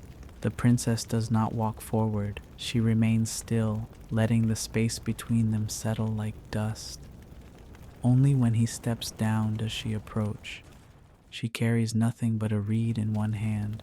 He speaks first, voice low but steady. His language is rougher, filled with sharper consonants, but familiar enough. He asks for passage through the valley. She listens. He adds that his people need water and that they will not linger. She says nothing. Instead, she kneels and draws a single line in the dirt. Then she places the reed across it. A moment passes. The man stares. Then he nods once, solemn. He turns to his riders and gestures. They dismount, begin setting camp far from the central ring. There is no handshake, no smile, only understanding. That night, 2 camps share one sky. Fires dot the plain in 2 crescents. Children on both sides glance toward each other but do not cross. Adults nod but do not speak. Still, there is peace. You ask someone how the princess knew the riders could be trusted. They shrug. She watched his hands, not his mouth. You think about that. How often people speak through movement, through silence, through hesitation. Later that night, you sit beside the princess as she sharpens her blade with smooth, deliberate strokes. You ask if she ever fears making the wrong choice. She pauses. There's no such thing as a right choice. she says.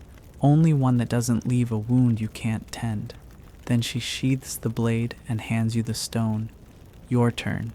You fumble slightly but mimic her movement, dragging the edge along with slow pressure. She corrects your grip once, then lets you continue. The stars above shimmer through the clearing clouds. The two camps remain quiet. No alarms, no threats, only stillness. That night you dream not of war or peace, but of a path, narrow, winding, flanked by grass and sky, with no end in sight but footprints that lead forward, always forward. When you wake, the stone is still in your hand, warm now, as if it has chosen to remember what you've learned.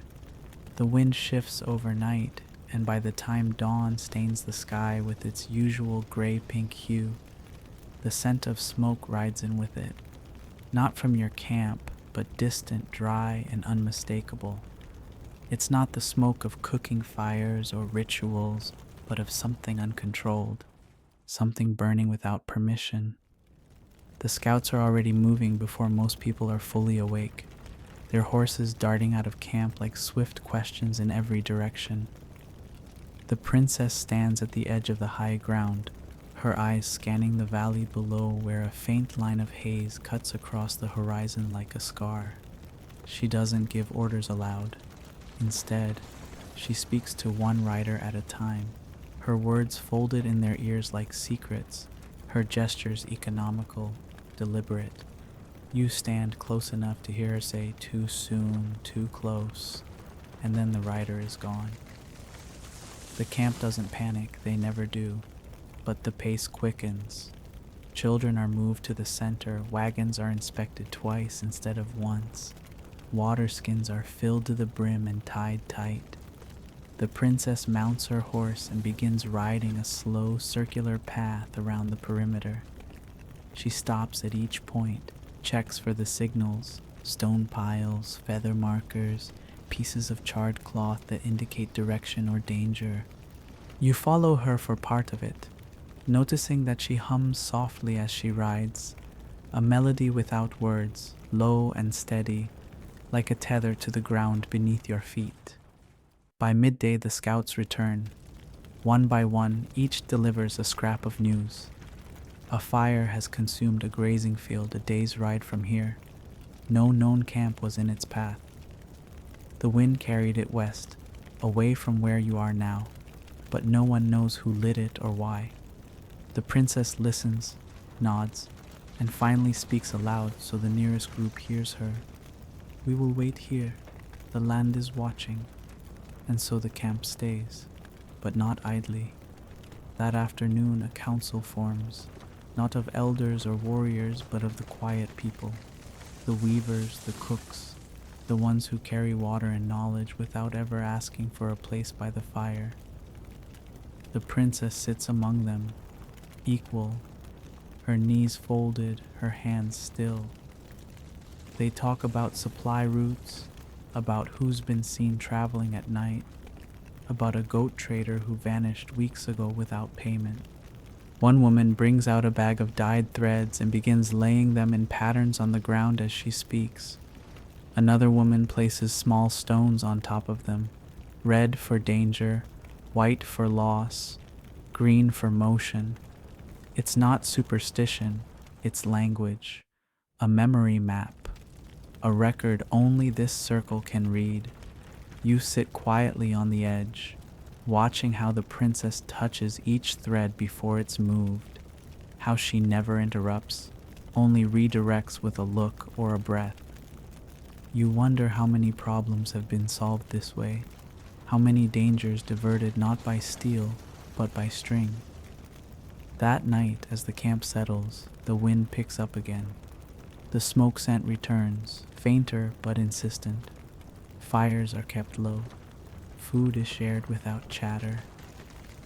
Children fall asleep with their heads in the laps of those who are not their parents, and no one minds. Near the stream, the princess lays out a cloth and places 3 objects on it: a feather, a piece of salt, and a circle of bent copper. When asked what it means, she says, "We are seen, we are not harmed, but we are remembered." No one presses further. You lie awake long into the night, the pebble from days ago still wrapped in your palm, wondering if the fire was a message, if it was meant for her, and what kind of person receives threats in smoke and answers with silence. When you finally sleep, your dreams are filled with rising ash that turns into birds and disappear before they touch the ground. The next morning arrives without ceremony, just the gentle scrape of hooves against stone and the soft creaking of leather as the camp stretches its limbs. The wind has changed direction again, softer now, but there's a weight behind it, a hush that settles over everything like a shared secret. The scent of smoke is gone, but no one has forgotten it. The princess rises before first light, her silhouette barely visible in the gray. She wears a dark robe today, almost black, with a narrow silver thread running along the hem like a quiet river. She walks alone through the camp, not checking, not correcting, just observing. People nod as she passes. A child offers her a cup of water and she takes it, drinks, and returns the cup with a single word: strength. It's unclear if it's meant for the child or for the day ahead. By mid-morning, the camp begins to move, not hurried, not tense, just firm. There's a direction now, as if whatever was decided in that circle of threads and stones has become a path. You follow near the center, keeping your eyes on the ridges that flank the caravan. You're not the only one. The scouts ride with more frequency today, switching places often, never staying in one direction too long. The princess rides near the front this time, flanked by two riders you've only seen on rare occasions. Silent men with faded scars and eagle feathers tied to their boots. Their presence alone is a message. As the day stretches forward, the land begins to change. The grasses grow shorter, the rocks more jagged. The wind picks up speed and now carries the scent of iron, dry and sharp. You ask someone what lies ahead. They answer, "Stone Road, Old Land, a place of judgment." You don't know what that means, but your feet begin to move more carefully. Near dusk, the caravan crests a hill and reveals a valley that feels different than anything you've seen before. The grass is darker here, almost blue in the fading light. The hills are smooth, worn down not by time but by story.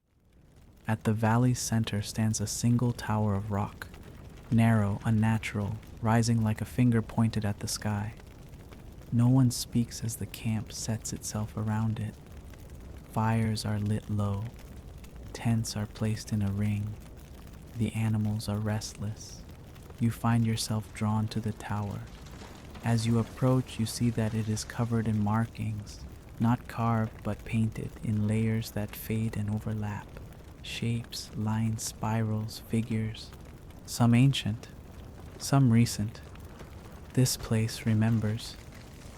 The princess arrives shortly after, alone. She does not look at the tower. Instead, she kneels beside it and presses both palms to the ground. Her eyes close. No words are spoken, but the air tightens.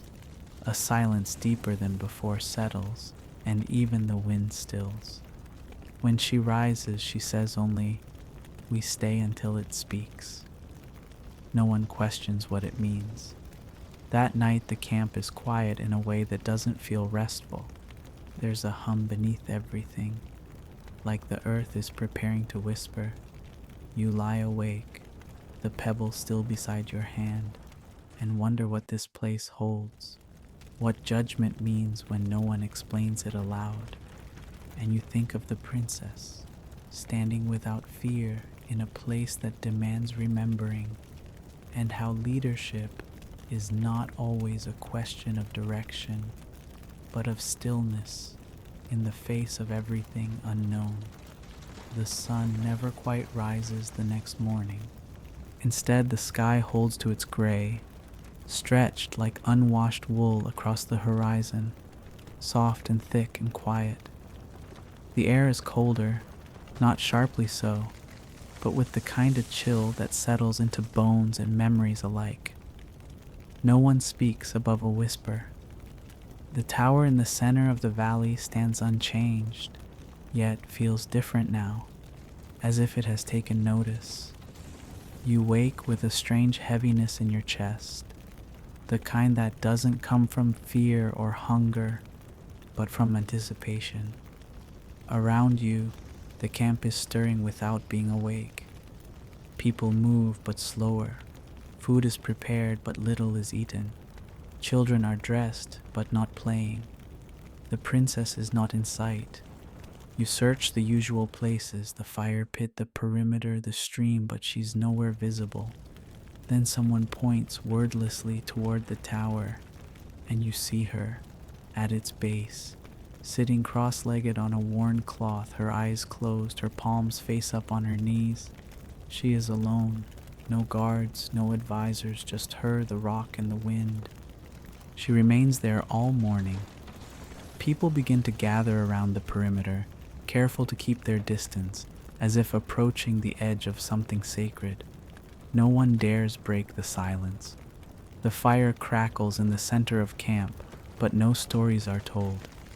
Even the animals are subdued, clustered close to the tents, hooves pressed into the softened ground. Near midday, the princess opens her eyes. She stands, brushes the dirt from her robe, and turns to face the camp. Her expression is not stern or soft, but something in between. Settled, balanced. She lifts one hand, fingers slightly curled, and gestures for the council. Not the elders, not the guards, but the women, the carriers, the cooks, the ones who haven't spoken much at all. They come forward one by one, until 12 stand in a crescent before her. Then, with no preamble, she begins to name things. Not people, not places, but choices, actions, moments. The time the fire was hidden instead of shared. The child who was punished too soon. The root that was taken before it could grow. With each phrase, someone in the circle nods, sometimes in guilt, sometimes in recognition, sometimes in quiet sorrow. And then the princess says, "These are not crimes, but they are weights, and we cannot carry them all." She reaches into a pouch at her side and pulls out 12 pieces of felt, each marked with a different symbol. Thread, stone, water, bird, bone, flame, circle, eye, tree, star, tear, wind. She places them on the ground before the women. "Choose one," she says, "and let it speak for what you will leave behind." One by one, they step forward. They kneel. They choose. They place their felt token into a bowl she holds, and when the last is placed, she takes the bowl, walks to the base of the tower, and pours its contents into a hollow near its base. The felt pieces catch on the wind, flutter briefly, then vanish into the shadow of the stone. When she turns back to the camp, she speaks once more. "We are not judged by the earth. We are only reminded." Then she walks away, not toward her tent, but toward the edge of camp, where the ridgeline meets the open sky. She stands there for a long time, arms crossed, her figure a silhouette against the dimming light. The camp does not return to its usual rhythm, but something loosens. People begin to speak again, softly. A boy laughs once and is not shushed. Someone starts a song, and others hum along. The fire is fed, bread is passed. No celebration, no announcement, just breath, returning. You spend the night near the tower, wrapped in your cloak, listening to the wind whisper through the cracks of the stone. You think about the things you carry, the things you've seen others release. and you wonder what symbol you would choose.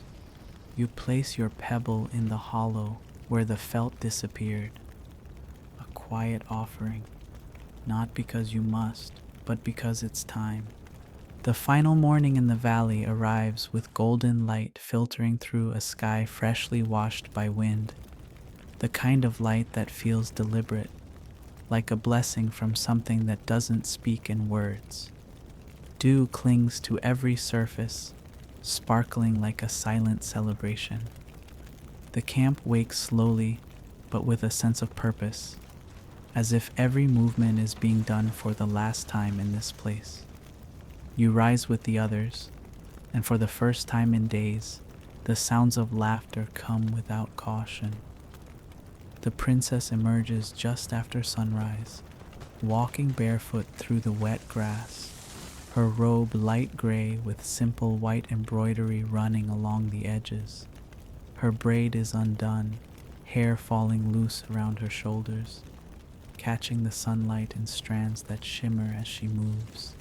She carries no blade, no staff, only a small pouch tied at her hip and a folded cloth in her hand.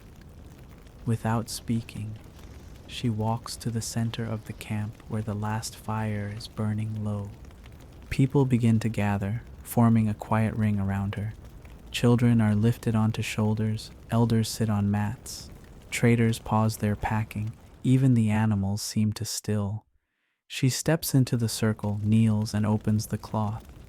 Inside is a single object, a small piece of red clay shaped like a teardrop. She holds it up for all to see. "This is what we leave," she says. "This is the last grief, and we do not carry it forward." She places the clay into the embers of the fire. The flame flares once, then settles. Now we walk. That is all, and yet it is everything. The camp moves with a fluidity you've never seen before. No instructions, no confusion. Tents are folded, carts aligned, horses saddled. The tower remains untouched, but you notice someone has left a bundle of herbs at its base tied with black string. A tribute, a farewell. As the caravan begins its ascent out of the valley, you glance back one final time. The tower still stands, unmoving, but it feels different now. Not threatening, not watching, just still, like a closed chapter. The path ahead winds through high ridges and tall grass. The wind shifts again, this time behind you, as if nudging you forward. The princess rides near the front, her silhouette a steady rhythm against the hills. People begin to speak more freely again. Plans are made, stories are shared. Children run between wagons. And though the world ahead is still unknown, it no longer feels heavy. That evening the camp is set near a river so clear it reflects the stars before the sun has even fully set. Fires are brighter, food richer. The air hums with a joy too quiet for songs but too warm for silence. The princess walks the camp without purpose now, not checking, not listening, just being. When she passes you, she stops, places something into your palm. It's a thread, thin and golden, wrapped into a loose knot. "For remembering," she says, and then she walks on. You sleep deeply that night, dreamlessly, the kind of sleep that feels like a blessing. The stars overhead blink slowly, and the sound of the river becomes your breath. You understand now. Leadership is not a crown. It is a rhythm. It is knowing when to speak and when to walk in silence, when to hold and when to leave behind, when to carry grief and when to burn it. And in that understanding, there is peace. Night has fallen fully now, and the fire has softened to its final glow, just enough to cast a warm pulse across the inside of your eyelids. The camp has quieted. No more sounds of tents folding or pots being stacked. Only the slow exhale of wind through grass, and the gentle shifting of animals as they settle into their rest. The river beside you hums low, a lullaby only the stones beneath the water can truly understand. Above, the stars have taken their places, not arranged, not shining to be admired, but simply there, as they have always been, as they always will be. You lie beneath your blanket, the thread still curled in your hand, its texture familiar now, grounding. The sounds around you are soft, a woman's cough, a baby's breath, the creak of a wheel adjusting to the earth beneath it. The hooves you hear now are not urgent, not driven by scouts or messengers. They are gentle, rhythmic, as if echoing through a dream rather than across the dirt.